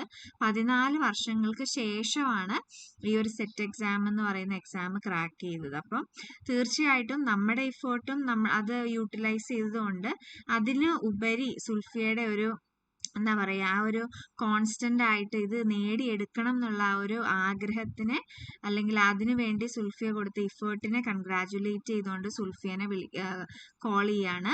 അപ്പോൾ സുൽഫിയ ഓൺലൈനിൽ അവൈലബിൾ അല്ലേ? അതെ സർ. ഓക്കെ. അപ്പം നമ്മുടെ സുൽഫിയയുടെ എക്സ്പീരിയൻസ് സ്റ്റുഡൻസുമായിട്ടൊന്ന് ഷെയർ ചെയ്യാം കേട്ടോ. Okay sir. Good evening. എന്റെ പേര് സുൽഫിയ സലീം. ഞാൻ എറണാകുളത്ത് നിന്നാണ് വരുന്നത്. ടോസ് അക്കാഡമിയില് ഇപ്പം എന്നെ പറ്റി മിസ് ഓൾറെഡി പറഞ്ഞു കഴിഞ്ഞ് ഈ പറഞ്ഞവര് കോൺഫിഡൻസ് കുറവുള്ള ഒരാൾ തന്നെയായിരുന്നു. ബട്ട് സ്റ്റിൽ ഞാൻ 2011 കഴിഞ്ഞതിന് ശേഷം ഈ സെറ്റ് എന്നുള്ളൊരു എൻ്റെ ഒരു ആഗ്രഹം ശരിക്കും വന്നതെന്ന് വെച്ച് കഴിഞ്ഞാൽ ഞാനൊരു +2 ഹയർ സെക്കൻഡറി സ്കൂളിൽ ചെന്ന് ഈ ഗസ്റ്റ് മാതിരി കയറിയായിരുന്നു. അപ്പൊ അവിടെ സെറ്റ് ഉണ്ടായിരുന്നിട്ടും ഒരു കുട്ടി സെറ്റ് ഉണ്ടായിരുന്നു. പക്ഷെ എനിക്ക് അവിടെ ഒരു കയറാൻ പറ്റി, അധ്യാപികയായിട്ട് കയറാൻ പറ്റി. അങ്ങനെ അവിടെ പഠിപ്പിച്ച് ആ ഒരു 1 ഇയറിൽ ഇത് വന്നാറിന് എനിക്ക് ഭയങ്കര തീവ്രമായ ആഗ്രഹമായിരുന്നു എങ്ങനെയെങ്കിലും സെറ്റ് പാസ്സായി എനിക്ക് HSST എഴുതിയെടുക്കണം എന്നുള്ളത്. അപ്പൊ ആ രീതിയിലാണ് സെറ്റിനോടുള്ള തീവ്രമായ ആഗ്രഹം എനിക്ക് വന്നു തുടങ്ങിയത്. പിന്നെ ഇത്ര വർഷത്തെ ഗ്യാപ്പ് ഉണ്ട്, എന്നാൽ കൂടിയും ഈ സബ്ജക്ട്സ് ആയിട്ടുള്ള ടച്ച് എനിക്ക് ഉണ്ടായിരുന്നു എപ്പോഴും. ഈ പറഞ്ഞ 4th ടൈമാണ് ഞാൻ സെറ്റ് എഴുതിയിട്ട് പാസ്സായത്. പിന്നെ ഒരു സെക്കൻഡ് കാര്യം എന്ന് വെച്ച് കഴിഞ്ഞാല് പല സ്കൂളുകളിൽ നിന്നും എനിക്ക് റിജക്ഷൻ വന്ന് അതിനുശേഷം ഞാൻ +2 കയറാൻ പോയിട്ട് സെറ്റ് ഇല്ല എന്നുള്ളൊരു ഒറ്റ കാര്യം കൊണ്ട് എനിക്ക് എക്സ്പീരിയൻസ് ഉണ്ട്, ക്വാളിഫിക്കേഷൻ ഉണ്ട്, എന്നാൽ കൂടിയും ഇതില്ല എന്നുള്ള ഒരു കാര്യം കൊണ്ട് തന്നെ പല സ്കൂളിൽ നിന്ന് റിജക്ഷൻ വന്ന ആ ഒരു കാര്യം എൻ്റെ മനസ്സിൽ ശരിക്കും സ്ട്രൈക്ക് ചെയ്ത്. ഞാൻ എല്ലാം സത്യസന്ധമായിട്ടാണ് പറയണേ. അപ്പം അതും എന്നെ ഇതിലേക്ക് ആകർഷിച്ച ഒരു ഘടകമാണ് ശരിക്കും പറഞ്ഞാൽ. 2 കുട്ടികളുണ്ട്. അപ്പൊ അവരൊക്കെ മാറ്റി മാറ്റി നിർത്തും ഓരോ സമയത്തും. ഇപ്പൊ ഉറങ്ങാൻ പോകണേ അല്ലെങ്കിൽ ഫുഡ് കൊടുക്കാൻ പോകണമെങ്കിൽ അവര് കുറെ എന്നെ ഹെൽപ്പ് ചെയ്ത് ഇത് കിട്ടാൻ വേണ്ടിയിട്ട്. പിന്നെ ഞാൻ യൂട്യൂബിൽ നോക്കിയപ്പോഴാണ് ഇങ്ങനെ ടോസ് അക്കാഡമിയുടെ ജസ്റ്റ് ഒരു ക്ലാസ് കണ്ടുള്ളൂ. ഐ തിങ്ക് സാജൻ സാറിന്റെ ക്ലാസ് ആണെന്ന് തോന്നുന്നു. ഒരു ജസ്റ്റ് എക്സാമിന് തൊട്ടുമുമ്പുള്ള ഒരു ഇത് വന്നപ്പോ അപ്പൊ ഞാൻ അതിന് എക്സാമിന് ഓൾറെഡി കൊടുത്തിട്ടുണ്ടായിരുന്നു. പക്ഷെ എനിക്ക് അപ്പൊ കോച്ചിങ് എടുക്കാത്ത കാരണം ഞാൻ ജസ്റ്റ് ആ ക്ലാസ് കേട്ട് പോയുള്ളൂ. പിന്നെ അപ്പം എനിക്കറിയായിരുന്നു പഠിക്കാണ്ട് ആ ഒരു ടച്ച് ഇല്ലാണ്ട് പോയി കഴിഞ്ഞാൽ സീരിയസ് ആയിട്ട് പഠിച്ചില്ലെങ്കിൽ കിട്ടൂല എന്നുള്ള രീതിയിൽ. അപ്പൊ ഞാൻ അത് കഴിഞ്ഞതിന് ശേഷം ടോസ് അക്കാഡമി കോണ്ടാക്ട് ചെയ്ത് അവിടെ കയറി. കാരണം ക്ലാസ്സുകൾ മൊത്തം വളരെ എന്താ പറയാ സിൻസിയർ ആണ്. സിൻസിയർ എന്ന് പറയുന്നത് 100% മുകളിലാണ്. കാരണം ഈ സാജൻ സാറും അനീറ്റ മിസ്സും മരിയ മിസ്സും എന്ന് പറഞ്ഞാൽ നന്നായിട്ട് ഹെൽപ്പ് ചെയ്തിട്ടുണ്ട് ഫസ്റ്റ് പേപ്പറിലും. അനീറ്റ മിസ്സും സാജൻ സാറും മിസ് പറഞ്ഞ മാതിരി രണ്ടുപേരും ഒരു ഫ്രണ്ട്സിന്റെ മാതിരി എനിക്ക് തോന്നുന്നു. സാജൻ സാറിനെ വിളിച്ചാലും മെസ്സേജ് ഇട്ട അപ്പൊ തന്നെ റിപ്ലൈ അയക്കും. എന്ത് കാര്യം ഉണ്ടെങ്കിലും വളരെ മോട്ടിവേറ്റ് ചെയ്യിക്കും എന്നെ. കാരണം എനിക്ക് നെഗറ്റീവായിട്ട് തോന്നുന്ന കാര്യങ്ങൾ ഞാൻ ജസ്റ്റ് പറയും, മിസ്സേ ഇങ്ങനെയാണോ മിസ്സേ അങ്ങനെ തോന്നണം ഇങ്ങനെ തോന്നണം എന്ന് പറയുമ്പോൾ മിസ് ഉടനെ തന്നെ അതിന്റെ രീതിയിൽ എന്നോട് സംസാരിക്കും. നമ്മളെ കൺസോൾ ചെയ്ത് സംസാരിക്കുമ്പോൾ വളരെ പോസിറ്റീവായിട്ട് എനിക്ക് തോന്നും. പിന്നെ ഞാൻ കോച്ചിങ് എടുത്തതിന് ശേഷം ഞാൻ ശരിക്കും പറഞ്ഞാൽ പാസ്സാവേണ്ടതായിരുന്നു. എനിക്ക് 47 പോയിന്റ് ഒരു ചെറിയ പോയിന്റ് വ്യത്യാസത്തിലേ ഉള്ളൂ. ജനറലില് എനിക്ക് കിട്ടിയില്ല. കാരണം അത് അന്ന് എനിക്ക് സഹിക്കാൻ പറ്റുന്ന അപ്പുറത്തായിരുന്നു. കാരണം ഇത്ര മാർക്കിന് പോകുമെന്ന് പറഞ്ഞു കഴിഞ്ഞാലില്ലേ, അന്നും എനിക്കും ഈ സെക്കൻഡ് പേപ്പറിലായിരുന്നു മാർക്ക് പോയത് ഫിസിക്സിന്റെ. അതെന്താന്ന് വെച്ച് കഴിഞ്ഞാൽ ഞാൻ ഒരു ആൻസർ ബബിൾ ചെയ്ത് കഴിഞ്ഞിട്ട് പിന്നെ അതിന്റെ നെക്സ്റ്റ് അറിയാത്തത് കഴിഞ്ഞിട്ട് നെക്സ്റ്റ് ചെയ്തത് അതിന് മുമ്പത്തെ ആൻസർ ആയിട്ടാണ്. അപ്പൊ എനിക്ക് ഇനി ആസ്പിരൻസിനോട് പറയാനുള്ളത് സൂക്ഷിച്ച് ബബിൾ ചെയ്യാൻ ശ്രമിക്കണം. അങ്ങനെ ഒരു 10 മാർക്സോടെ എന്റെ മിസ്സായി ആ ഒരു രീതിയിൽ പോയിട്ട്. അപ്പൊ എനിക്ക് വിശ്വസിക്കാൻ പറ്റാണ്ട് ഞാൻ എന്റെ ഹസ്ബൻഡിനോട് പറഞ്ഞിട്ട് 2ാമത് പേപ്പർ എടുപ്പിച്ച് നമ്മൾ പിന്നെയും ഫീസ് കൊടുത്ത് ഞാൻ ചെയ്ത ആൻസർ ഷീറ്റ് ഈ OMR ഷീറ്റ് ഞാൻ പിന്നെയും എടുപ്പിച്ച് നോക്കിയപ്പോ ഇതാണ് സംഭവം. അപ്പൊ അങ്ങനെ എനിക്ക് എന്റെ ആ അറ്റംപ്റ്റിലെ സെറ്റ് എനിക്ക് മിസ്സായി. പിന്നെ 2 സെറ്റ് എക്സാം എഴുതി ഞാൻ വർക്ക് ചെയ്യാൻ പോയ സമയത്തായിരുന്നു. അപ്പൊ എനിക്ക് എന്താ കിട്ടിയില്ല. അതായത് ആ ഒരു രീതിയിൽ പോയപ്പോ പഠിക്കാനുള്ളൂ. എന്നിട്ട് ഞാൻ എല്ലാ സമയത്തും ഞാൻ ഈ ടോസിൽ കോച്ചിങ് എടുത്തിട്ടുണ്ടായി. എനിക്ക് അത്ര വിശ്വാസം ഉണ്ടായിരുന്നു ശരിക്കും കിട്ടും എന്നുള്ളത്. കാരണം ആ രീതിയിലാണ് ആ കോച്ചിങ് നടത്തിക്കൊണ്ടിരുന്നത്. ഈ ഓരോ പേപ്പർ ഇപ്പം നിമ്മി സ്റ്റുഡന്റ് പറഞ്ഞ മാതിരി 2 പേപ്പേഴ്സ് കഴിയുമ്പോ തന്നെ എക്സാം ഇടും. അതിന്റെ എന്താ റാങ്ക് ലിസ്റ്റ് വരുമ്പോ നമ്മൾക്ക് എത്ര മാർക്ക് കിട്ടി എന്നുള്ളത് നമ്മൾ പിന്നെ നോക്കി കഴിഞ്ഞിട്ട് നമ്മൾ കിട്ടാത്ത ആൻസേഴ്സ് അല്ലെങ്കിൽ കിട്ടാത്ത ക്വസ്റ്റ്യൻസും ആൻസേഴ്സും ഉൾപ്പെടെ ഞാൻ ഒരു നോട്ട്ബുക്കിൽ പിന്നെയും എഴുതും. ക്ലാസ് തുടങ്ങുമ്പോൾ തന്നെ ഈ പറഞ്ഞ മാതിരി എല്ലാ പേപ്പേഴ്സും ക്വാണ്ടം മെക്കാനിക്സ് ഒന്നും എനിക്ക് MSc ഇഷ്ടമല്ലാത്തൊരു സബ്ജക്റ്റ് ആയിരുന്നു. ആ സബ്ജക്റ്റ് പോലും സാറ് എടുത്ത് അപ്പൊ ഇത്ര ഉണ്ടായുള്ളൂ എന്ന് ഞാൻ പഠിച്ചു കഴിഞ്ഞപ്പോ ഞാൻ വിചാരിച്ചു. സത്യം ഞാൻ പറയണത്. കാരണം എനിക്ക് ആ ബ്രാക്കറ്റിന്റെ ആ കൺസെപ്റ്റ് ഒന്നും അറിയില്ലായിരുന്നു ആ സമയത്ത്. എങ്ങനെയോ ഞാൻ ക്വാണ്ടം മെക്കാനിക്സ് MSc പാസ്സായതാ. പക്ഷെ സാറിന്റെ ക്ലാസ്സുകൾ കാരണം അതും എനിക്ക് ഈസി ആയി തുടങ്ങി. അപ്പൊ ഇപ്പം HSAക്ക് ഞാൻ ടോസിലാണ് കോച്ചിങ് എടുത്തേക്കണം, ലോങ് ടേം കോഴ്സ്.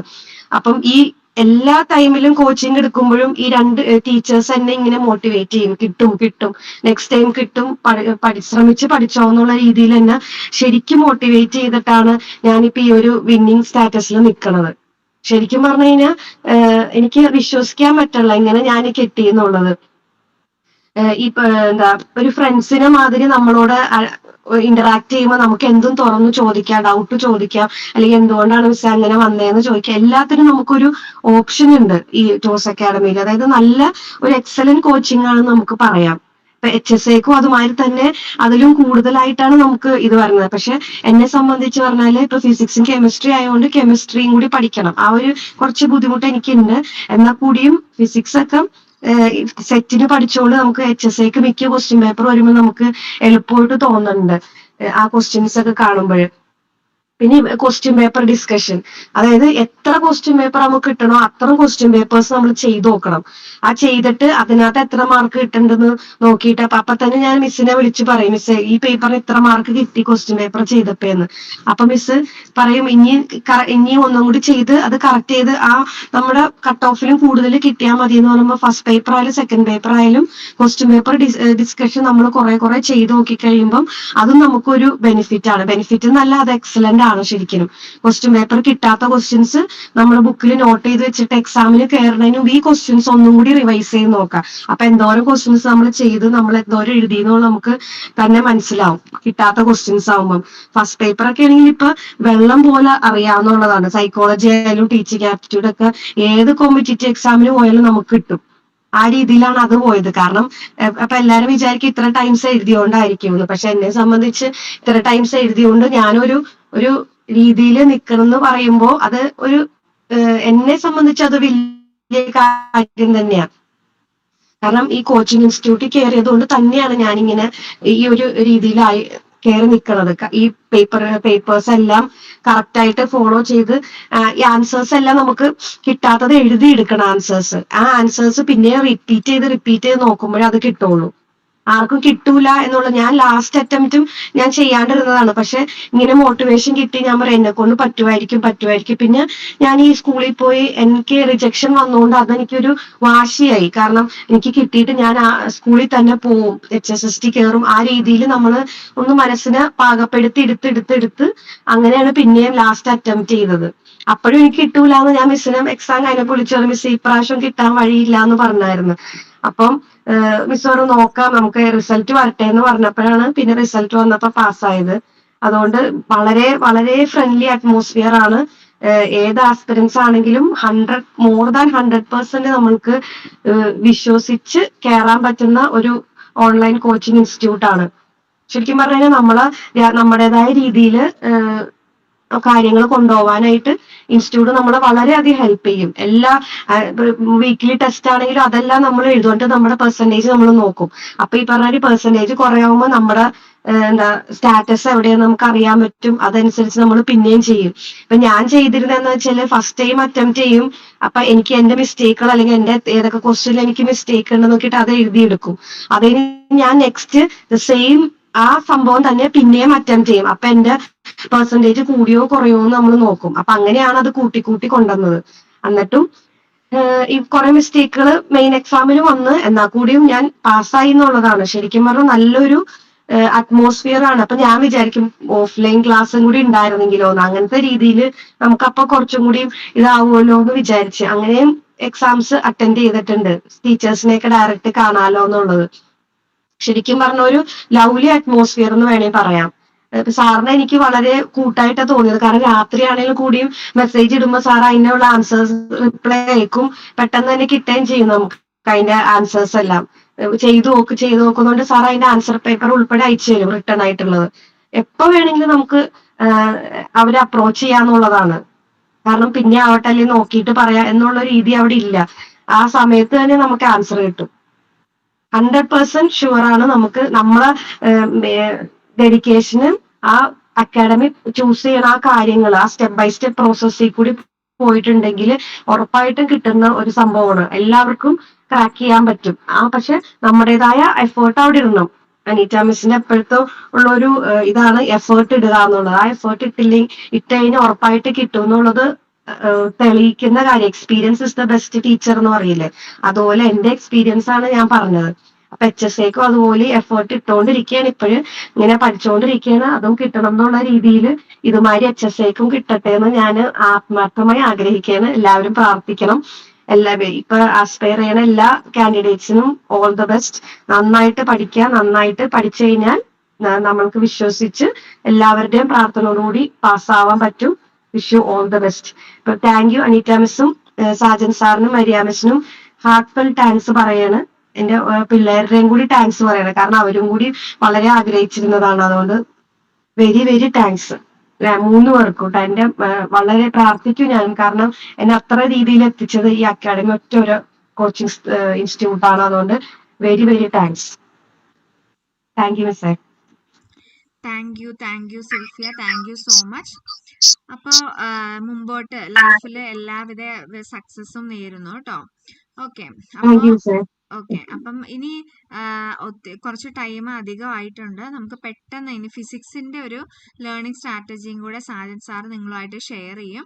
പെട്ടെന്ന് നമ്മൾ വൈൻഡ് അപ്പ് ചെയ്യാൻ നോക്കാം കേട്ടോ. അപ്പൊ സാജൻ സാർ ഓൺലൈനിൽ അവൈലബിൾ അല്ലേ?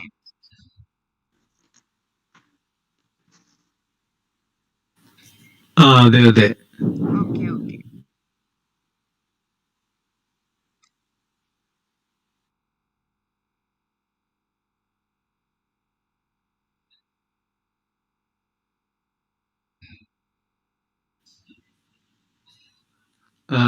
സ്ക്രീൻ കാണത്തില്ലേ? കാണാം. ഓക്കെ. അപ്പൊ നിങ്ങൾ എല്ലാവർക്കും നമസ്കാരം. എല്ലാവരും നമ്മുടെ വിന്നേഴ്സിന്റെ എക്സ്പീരിയൻസ്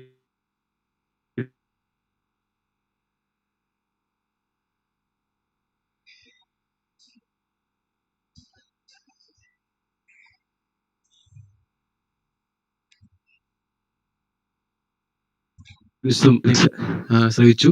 അപ്പൊ നമ്മൾ ഇനി കളിക്കാൻ വേണ്ടി പോകുന്നത് ഹലോ അപ്പൊ നമ്മൾ ഇനി ഡീൽ ചെയ്യാൻ വേണ്ടി പോകുന്നത് നമ്മുടെ പേപ്പർ 2 ആയിട്ടുള്ള നമ്മുടെ ഫിസിക്സിന്റെ പറ്റിയുള്ള ചില ഇമ്പോർട്ടൻ്റ് ആയിട്ടുള്ള കാര്യങ്ങൾ പറയാൻ വേണ്ടി പോകുന്നത്. അപ്പൊ നമുക്കറിയാം, ഇപ്പം ഏതൊരു എക്സാമിനെ സംബന്ധിച്ചിടത്തോളം നമ്മൾ എക്സാമിന് പ്രിപ്പയർ ചെയ്യാൻ വേണ്ടി തുടങ്ങുമ്പോൾ നമ്മൾ അതിന്റെ സിലബസിനെ പറ്റിയും അല്ലെങ്കിൽ ആ മേഖലയിൽ ചോദിച്ചിട്ടുള്ള പഴയകാല ക്വസ്റ്റ്യൻസിനെ പറ്റിയെല്ലാം ഒരു ഐഡിയ ഉണ്ടായിരിക്കുക എന്നുള്ളത് വളരെ പ്രധാനപ്പെട്ട ഒരു കാര്യമാണ്, അല്ലെ? ഇപ്പൊ സെറ്റ് എക്സാമിന് പഠിക്കാൻ വേണ്ടി എഴുതാൻ വേണ്ടി പോകുന്ന സംബന്ധിച്ചിടത്തോളം അതിന്റെ സിലബസിനെ പറ്റിയും അതിന്റെ PY ക്വസ്റ്റിനെ പറ്റിയുള്ള ഐഡിയ ഉണ്ടായിരിക്കുക എന്നുള്ളത് വളരെ പ്രധാനപ്പെട്ട ഒരു കാര്യമാണ്. അപ്പം ആ സിലബസിൽ ഉൾപ്പെടുത്തിയിരിക്കുന്ന ടോപ്പിക്കുകളിൽ ഏതൊക്കെ ടോപ്പിക്കുകളാണ് നമ്മൾ കൂടുതൽ പ്രാധാന്യം കൊടുത്ത് പഠിക്കേണ്ടതെന്നൊക്കെ ഉള്ളത് നമ്മൾ നോക്കി വെക്കണം.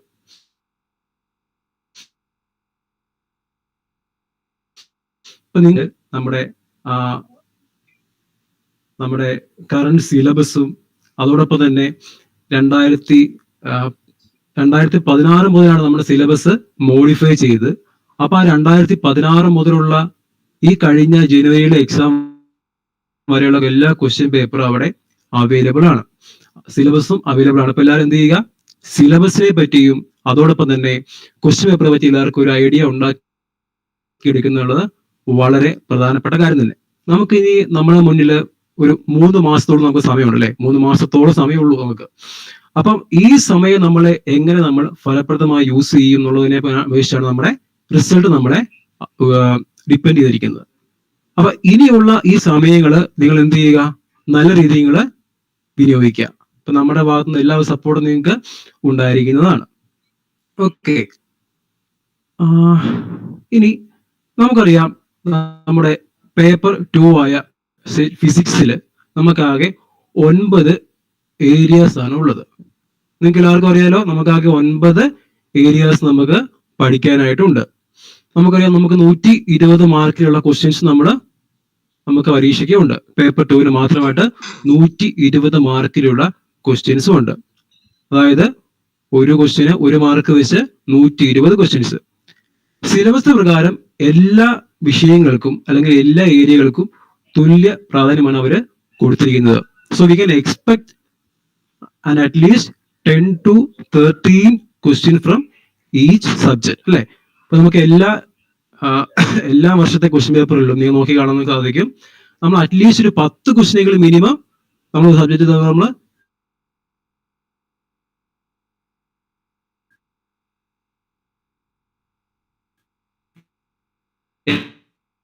എക്സ്പെക്ട് 9 വിഷയങ്ങളിലെ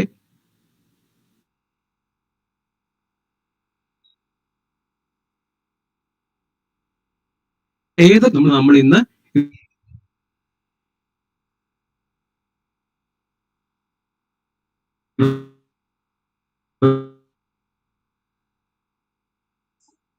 നമുക്ക് ആണ്. അതിൽ തന്നെ വളരെ പ്രധാനപ്പെട്ട ഒരു 3 ഏരിയയാണ് നമ്മുടെ complex analysis, matrices and Fourier and Laplace transform എന്ന് പറയുന്നത്. ഈ കോംപ്ലക്സിൽ നിന്നൊക്കെ നമ്മൾ ഒരു വർഷം തന്നെ മിനിമം 2 ക്വസ്റ്റ്യൻ നമ്മൾ കണ്ടു വരുന്നുണ്ട്. കോംപ്ലക്സ് അനാലിസിസ് നമ്മൾ എന്ന് പറഞ്ഞ ഒരു വൈഡ് ഏരിയ തന്നെയാണ്. അതിൽ തന്നെ നമ്മുടെ Cauchy Riemann condition, Cauchy's integral theorem, integral ഫോർമുലയൊക്കെ വളരെ പ്രധാനപ്പെട്ട ഏരിയസ് ആണ്. അതോടൊപ്പം തന്നെ മാട്രിക്സിന്റെ ഇതെല്ലാം വളരെ സിമ്പിൾ ആയിട്ടുള്ള പ്രോബ്ലംസ് ആണ്. മാട്രിക്സിന്റെ അവിടെ ജസ്റ്റ് നമ്മുടെ ഐഗൺ വാല്യൂ പ്രോബ്ലംസ്, അതിന്റെ ട്രേസും ഡിറ്റർമിനന്റും വെച്ചുകൊണ്ട് നമുക്ക് എങ്ങനെ ഈസി ആയിട്ട് അതിന്റെ ഐഗൺ വാല്യൂസിലേക്ക് നമുക്ക് എത്താൻ സാധിക്കും. അപ്പം അതോടൊപ്പം തന്നെ നമ്മുടെ സിമ്പിൾ ആയിട്ടുള്ള ഫൊറിയർ ആൻഡ് ലാപ്ലേസ് ട്രാൻസ്ഫോമിന് ചില ബേസിക് ആയിട്ടുള്ള ചില ട്രാൻസ്ഫോർമേഷൻ പ്രോബ്ലംസ് മാത്രം. അപ്പൊ ഈ 3 ഏരിയാസ് നിങ്ങൾ നിർബന്ധമായിട്ട് നിങ്ങൾ പഠിച്ചിരിക്കേണ്ട ടോപ്പിക്കാണ് from mathematical methods in physics. Okay, ഇനി നമ്മൾ ക്ലാസിക്കൽ മെക്കാനിക്സിലേക്ക് പോയി കഴിഞ്ഞാൽ നമുക്കറിയാം, ഇതിലെല്ലാം നമ്മൾ പറയുന്നത് എന്താണ്, നമ്മുടെ ഒരു 2016 മുതൽ ഈ കഴിഞ്ഞ ജനുവരി എക്സാമിലെ ക്വസ്റ്റ്യൻ പേപ്പർ നമ്മൾ ഇവാലുവേറ്റ് ചെയ്ത് നമ്മൾ തിരഞ്ഞെടുത്ത ടോപ്പിക്കുകളാണ് ഇവ. അപ്പൊ നിങ്ങൾ നിർബന്ധമായിട്ട് നിങ്ങൾ റിപ്പീറ്റ് ചെയ്ത് ചോദിക്കുന്ന ക്വസ്റ്റ്യൻസ് ആണ്. നിങ്ങൾ നിർബന്ധമായിട്ട് നിങ്ങൾ ഇതിനെപ്പറ്റി ഒരു ഐഡിയ നിങ്ങൾ ഉണ്ടാക്കിയെടുക്കണം. So from classical mechanics, the Lagrangian and Hamiltonian dynamics and central force problem and rigid body dynamics are very important topic. നമുക്കറിയാം നമ്മുടെ Lagrangian transformation equation ഒക്കെ വളരെ പ്രധാനപ്പെട്ടതാണ് അല്ലേ. That is, if we know the Lagrangian of a particular system, then how to find out its corresponding Hamiltonian, and vice versa, if we know the particular Hamiltonian of a system, then how to find out its corresponding Lagrangian. ഇതൊക്കെ വളരെ പ്രധാനപ്പെട്ട അല്ലെങ്കിൽ വളരെ basic ആയിട്ടുള്ള ഒരു classical mechanics പ്രോബ്ലമാണ്. നിങ്ങൾ അതിനെപ്പറ്റി എല്ലാം നിങ്ങൾ ഒരു അവലോകനം നിങ്ങൾ ഉണ്ടാക്കി എടുക്കണം. Okay, so coming to quantum mechanics, there are so many topics. ഇപ്പൊ ക്വാണ്ടം മെക്കാനിക്സ് പറയുമ്പോൾ തന്നെ നമുക്കൊരു എന്താ പറയാ, ഒരുപാട് ഡിഫിക്കൽട്ട് ആയിട്ടുള്ള സബ്ജക്ട് ആണെങ്കിൽ പോലും സെറ്റ് എക്സാമിന് അത് വളരെ ബേസിക് ആയിട്ടുള്ള ഒരു വിഷയം തന്നെയാണ്. നമുക്ക് ബേസിക് സംഭവങ്ങൾ മാത്രം നമ്മൾ എന്ത് ചെയ്താൽ മതി, പഠിച്ചാൽ മതി. ഇപ്പൊ നമുക്കറിയാം, ഇപ്പൊ particle in A box problem, അല്ലെങ്കിൽ ഒരു ഇൻഫിനിറ്റ് പൊട്ടൻഷ്യൽ വെല്ല്, അതിനാണ് പാർട്ടിക്കിൾ ഇൻ എ ബോക്സ് എന്ന് പറയുന്നത്. അതോടൊപ്പം തന്നെ ഹാർമോണിക് ഓസിലേറ്റർ, ഹൈഡ്രജൻ ആറ്റം, ഇതെല്ലാം ഓരോ ബൗണ്ട് സ്റ്റേറ്റ് പ്രോബ്ലങ്ങളാണ്. അപ്പൊ ഇതിലെല്ലാം നമുക്ക് ഒരുപാട് വലിയ കാര്യം നോക്കുന്ന ആവശ്യമില്ല. ജസ്റ്റ് ഈ പ്രോബ്ലം എന്താണ്, ഇതിന്റെ പ്രോബ്ലം മനസ്സിലാക്കുക, എന്താണ് ഇതിലെ ക്വാണ്ടം മെക്കാനിക്സ്, എന്താണ് ഇതിലെ ക്വാണ്ടം മെക്കാനിക്കൽ പ്രോബ്ലം, അല്ലെങ്കിൽ എന്താണ് ഇതിന്റെ റിസൾട്ടുകൾ, അതാണ് വളരെ പ്രധാനപ്പെട്ടത്. നമുക്കറിയാം, ക്വാണ്ടം മെക്കാനിക്സിലെ റിസൾട്ട് എന്ന് പറയുന്നത് ആ സിസ്റ്റത്തിന് കറസ്പോണ്ടിങ് ആയിട്ടുള്ള അതിന്റെ വേവ് ഫംഗ്ഷനും അതിന്റെ എനർജി ഐഗൻ വാല്യൂസുമാണ്. അപ്പൊ ഈ പാർട്ടിക്കിളിന്റെ ബോക്സുമായിട്ട് ബന്ധപ്പെട്ട അതിന്റെ എന്താണ് വേവ് ഫംഗ്ഷന്റെ എക്സ്പ്രഷൻ, എന്താണ് അതിന്റെ കറസ്പോണ്ടിങ് ആയിട്ടുള്ള എനർജി ഐഗൻ വാല്യൂസ്. അതോടൊപ്പം തന്നെ ഹാർമോണിക് ഓസിലേറ്റർ എന്താണ് അതിലെ എനർജി ഐഗൻ വാല്യൂസ്, എന്താണ് അതിന്റെ വേവ് ഫംഗ്ഷൻ. അതോടൊപ്പം തന്നെ in the case of hydrogen atom. അപ്പൊ ഈ വേവ് ഫംഗ്ഷനിൽ അല്ലെങ്കിൽ ഈ എനർജി ഐഗൻ വാല്യൂസിൽ നമ്മൾ എന്തെങ്കിലും ചെറിയ മോഡിഫിക്കേഷൻ വരുത്തി കഴിഞ്ഞാൽ എങ്ങനെയാണ്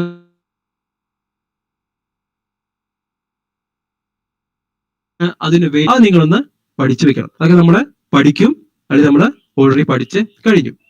okay, coming to electromagnetic theory. നോക്കുക, ഇലക്ട്രോസ്റ്റാറ്റിക്സ് നമ്മൾ പ്ലസ് ടു മുതൽ പഠിക്കുന്നതാണ്. ഇലക്ട്രോസ്റ്റാറ്റിക്സ് അല്ലെ, ഇലക്ട്രോസ്റ്റാറ്റിക്സ്, മാക്സ്വെല്ലിന്റെ equation, then electromagnetic waves. ഇപ്പൊ ഇലക്ട്രോസ്റ്റാറ്റിക്സിൽ എന്തൊക്കെയുണ്ട്? നമ്മുടെ ഗോസ് ലോ ആണ് ഏറ്റവും പ്രധാനപ്പെട്ടത്. ഇലക്ട്രോസ്റ്റാറ്റിക്സിലെ Gauss law is very important. ആ ഗോസ് ലോയും അതിന്റെ ഡിഫറെന്റ് ആയിട്ടുള്ള ആപ്ലിക്കേഷൻസും അതിന്റെ റിസൾട്ടും വളരെ പ്രധാനപ്പെട്ട ഒരു ഏരിയ ആണ് ഫ്രം ഇലക്ട്രോമാഗ്നറ്റിക് തിയറി.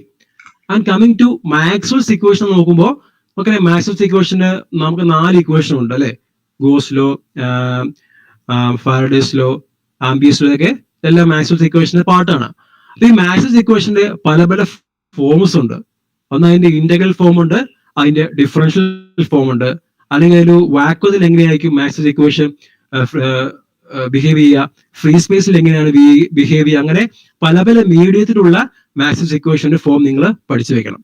അതോടൊപ്പം തന്നെ ഇലക്ട്രോ മാഗ്നറ്റിക് വേവ് അല്ലെ, ഇലക്ട്രിക് ഫീൽഡും മാഗ്നറ്റിക് ഫീൽഡും കമ്പൈൻ ആയിട്ട് വരുന്ന നമ്മുടെ ഇലക്ട്രോ മാഗ്നറ്റിക് വേവ്സും വളരെ പ്രധാനപ്പെട്ട ടോപ്പിക്കാണ് from electro magnetic theory. And from statistical mechanics പറയാം, ക്വാണ്ടം മെക്കാനിക്സിന്റെ എന്താ പറയാ ഒരു ഇൻട്രോഡക്ഷൻ ആയിട്ട് ക്ലാസിക്കൽ മെക്കാനിക്സ് പറഞ്ഞ പോലെ തന്നെ thermodynamics is the introduction to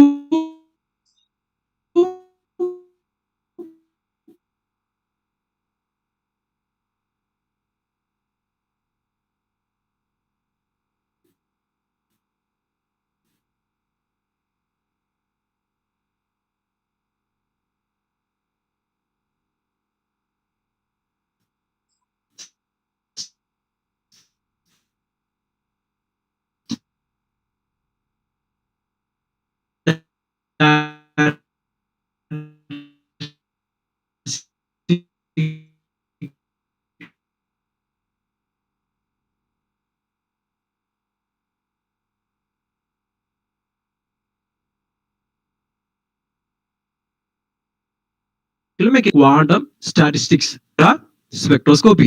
അപ്പം അവയിലെ പ്രധാനപ്പെട്ട ടോപ്പിക്കുകളാണ് നമ്മുടെ ഹൺസ് റൂള് അല്ലെ. എങ്ങനെയാണ് നമുക്കൊരു ടൈം സിമ്പൽ അല്ലെങ്കിൽ ഒരു ലെവൽ, ഒരു എനർജി ലെവൽ കിട്ടിക്കഴിഞ്ഞാൽ ആ എനർജി ലെവൽസ് നമുക്ക് എങ്ങനെ നമുക്ക് അതിന്റെ എനർജിയുടെ ഓർഡർ അനുസരിച്ച് അല്ലെങ്കിൽ എങ്ങനെയാണ് അത് കറക്റ്റ് ഓർഡറിൽ അത് ഫില്ലായി എഴുതുക എന്നുള്ളതിനെ പറ്റി പറയുന്ന ഒരു തിയറിറ്റിക്കൽ റൂളാണ് ഹൺസ് റൂൾ എന്ന് പറയുന്നത്. അതോടൊപ്പം തന്നെ സീമൻ എഫക്റ്റ് അല്ലെ, Zeeman effect in the presence of magnetic field. അതോടൊപ്പം തന്നെ from molecular spectroscopy Raman spectra is very important. അപ്പൊ ഈ റൂൾസുകൾ എല്ലാം നമ്മൾ പഠിക്കണം, ഓരോ സ്പെക്ട്ര പഠിക്കണം അല്ലെ. നമുക്ക് സീമൻ സ്പെക്ട്ര ഉണ്ട്, സ്റ്റാർക്ക് സ്പെക്ട്ര ഉണ്ട്, രാമൻ സ്പെക്ട്ര ഉണ്ട്, അങ്ങനെ പല പല സ്പെക്ട്രം ഉണ്ട്.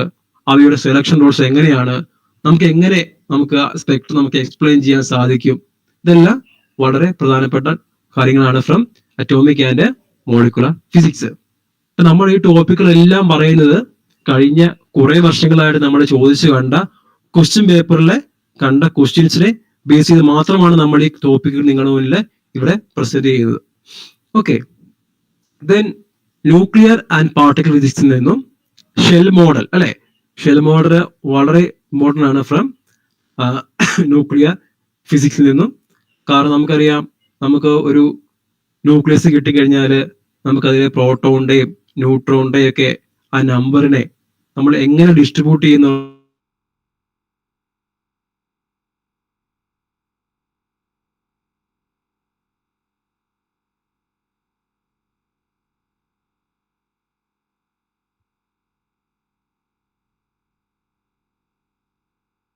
ഫ്രം പാർട്ടിക്കിൾ ഫിസിക്സ് നമ്മുടെ കൺസർവേഷൻ ലോസ് അല്ലെ. ഏതൊക്കെ അല്ലെങ്കിൽ ഒരു ന്യൂക്ലിയർ പ്രോസസ്സ് അല്ലെങ്കിൽ ന്യൂക്ലിയർ റിയാക്ഷൻ അത് അലോ ആണോ അല്ലെങ്കിൽ അത് ഫോർവേഡ് ആണോ ചെക്ക് ചെയ്യാൻ വേണ്ടി നമ്മൾ എങ്ങനെ നോക്കുന്നേ? അത് വെറുതെ അങ്ങ് ഒരു ഡിക്ലറേഷൻ ക്യാരി ഔട്ട് ചെയ്യൊന്നുമില്ല. അത് പല പല ലോസ് അത് ഒബേ ചെയ്യണം. അപ്പൊ ഏതൊക്കെ ലോസ് അത് കൺസർവ് ചെയ്യണം എന്നുള്ളത് നോക്കി പഠിക്കുന്ന അല്ലെങ്കിൽ പറയുന്ന ഒരു ഏരിയയാണ് പാർട്ടിക്കിൾ ഫിസിക്സിലെ കൺസർവേഷൻ ലോസ്. സ്ഥിരമായി ചോദിക്കുന്ന ഒരു ക്വസ്റ്റ്യൻ ആണ്. അതായത് ഈ ഒരു റിയാക്ഷൻ അലൗഡ് ആണോ, അല്ലെങ്കിൽ അലൗഡ് ആണെങ്കിൽ എന്തൊക്കെയാണ് കൺസർവേറ്റീവ് ആയിട്ടുള്ളത്, ഇതൊക്കെ നമുക്ക് ഐഡന്റിഫൈ ചെയ്യാൻ ചോദിക്കുന്ന ഒരു ടൈപ്പ് ഓഫ് ക്വസ്റ്റ്യൻ ആണ് from particle physics. Okay, then from condensed matter physics നമുക്കറിയാം ബേസിക് ആയിട്ടുള്ള crystal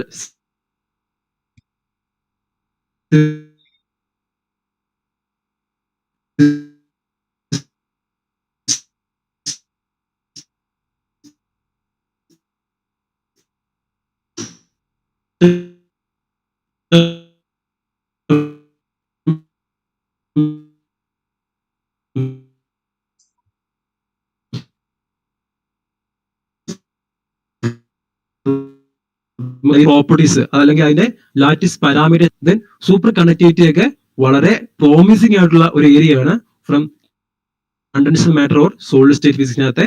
then coming to magnetism, the dia, para and ferromagnetism and how they are differ, ഇതൊക്കെ വളരെ ഇമ്പോർട്ടന്റ് ആയിട്ടുള്ള ഏരിയ ആണ് ഫ്രം കണ്ടൻസ്ഡ് മാറ്റർ ഫിസിക്സ്.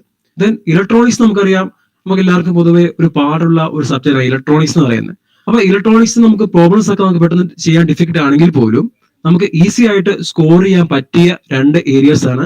ഒന്ന് ഓപ്പാംസ് അല്ലെങ്കിൽ operation ആംപ്ലിഫയേഴ്സും, രണ്ട് logic Gates. നമ്മളെല്ലാം ഇലക്ട്രോണിക്സിന്റെ ബേസിക് ആയിട്ടുള്ള സംഭവങ്ങളാണ് ഈ ഓപ്പാമ്പും ലോജിക് ഗേറ്റ്സ് എന്ന് പറയുന്നത്.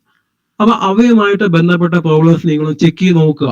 നിങ്ങൾക്ക് ഈസി ആയിട്ട് ചെയ്യാൻ പറ്റില്ല. ചെയ്യാൻ പറ്റുന്നില്ലെങ്കിൽ നിങ്ങൾ കുറച്ച് പഠിച്ചു കഴിഞ്ഞാൽ നിങ്ങൾക്ക് ഈസി ആയിട്ട് സോൾവ് ചെയ്യാൻ പറ്റുന്ന രണ്ട് ഏരിയ ആണ് from electronics, that is operation ആംപ്ലിഫയറും ലോജിക് ഗേറ്റ്സും. ആ ലോജിക് ഗേറ്റ്സിലേക്ക് നമുക്കറിയാം നമ്മുടെ ഒരു ഡി മോർഗൻസ് തിയറം എന്ന് പറഞ്ഞ തിയറം ഉണ്ട്.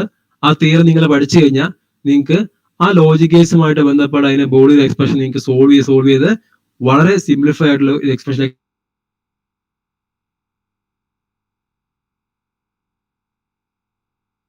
അപ്പം ഇത്രയൊക്കെയാണ് നമ്മളൊരു 25 ടോപ്പിക്ക് നമ്മളിപ്പോ ഡിസ്കസ് ചെയ്തു. അപ്പൊ 25 ടോപ്പിക്ക് നമ്മൾ പറഞ്ഞിരിക്കുന്നത് നമ്മൾ 2016 മുതൽ കഴിഞ്ഞ ജനുവരി വരെ നടന്ന എക്സാമിന്റെ ക്വസ്റ്റ്യൻ പേപ്പർ നമ്മൾ ഒന്ന് പരിശോധിച്ച് ഏതൊക്കെയാണ് ഈ റിപ്പീറ്റ് ആയിട്ട് ചോദിച്ചു കാണുന്ന ഏരിയാസിനെ നമ്മൾ ആസ്പദമാക്കിയാണ് നമ്മൾ ഇന്നിവിടെ പ്രസന്റ് ചെയ്തത്. അപ്പൊ നിങ്ങൾ ഈ ഏരിയസിലെ നിങ്ങൾ എന്ത് ചെയ്യുക, നിർബന്ധമായിട്ട് നിങ്ങൾ പഠിക്കണം, അല്ലെങ്കിൽ പ്രോബ്ലംസ് ചെയ്ത് പ്രാക്ടീസ് ചെയ്യേണ്ട ഏരിയസ് ആണ്. ഓക്കെ, നമുക്കറിയാം നമ്മൾ കൂടുതൽ നിങ്ങളെ വിന്നേഴ്സ് പറഞ്ഞ് നിങ്ങൾ കേട്ടിട്ടുണ്ടാവും. നമ്മൾ എന്ത് ചെയ്യുക, ഇപ്പൊ നമ്മള് ഒരു മേഖലയിൽ നമുക്ക് കൂടുതൽ എക്സ്പീരിയൻസ് അല്ലെങ്കിൽ പ്രാക്ടീസ് ഉണ്ടെങ്കിൽ മാത്രമേ നമുക്ക് കാര്യങ്ങൾ എന്ത് ചെയ്യുക കൂടുതൽ എളുപ്പമാകുള്ളൂ, അല്ലെ? അപ്പൊ നിങ്ങൾ ഒരു സെറ്റ് എക്സാമിന് വേണ്ടി പ്രിപ്പയർ ചെയ്യുന്ന നിങ്ങൾ എന്ത് ചെയ്യുക, പ്രോബ്ലംസുകൾ വർക്ക്ഔട്ട് ചെയ്ത് പ്രാക്ടീസ് ചെയ്ത് നിങ്ങൾ എന്ത് ചെയ്യുക, നിങ്ങൾ എക്സ്പീരിയൻസ്ഡ് ആകുക. അപ്പൊ നമുക്ക് എന്താവും, നമുക്ക് ഫൈനൽ എക്സാം കൂടുതൽ എളുപ്പമാകും. അല്ലാതെ നിങ്ങൾ എക്സാമിന് അന്ന് മാത്രം പ്രോബ്ലം ചെയ്യാൻ വേണ്ടി പോകരുത്. അപ്പൊ നിങ്ങൾക്ക് എന്ത് ചെയ്യുക, നിങ്ങൾക്ക് ഒരു എക്സ്പീരിയൻസും ഇല്ല, നിങ്ങൾക്ക് ഒരു പ്രാക്ടീസും ഇല്ല.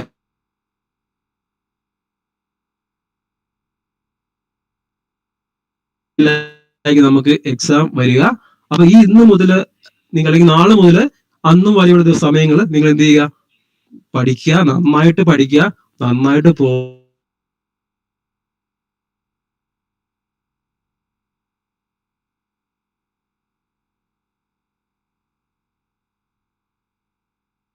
അപ്പം ഞാൻ എല്ലാവർക്കും ഓൾ ദ ബെസ്റ്റ് ഞാൻ പറയുകയാണ്. Okay, thank U. Okay, thank U Sajan sir, നല്ലൊരു പ്രസൻറ്റേഷൻ കൊടുത്തതിന്.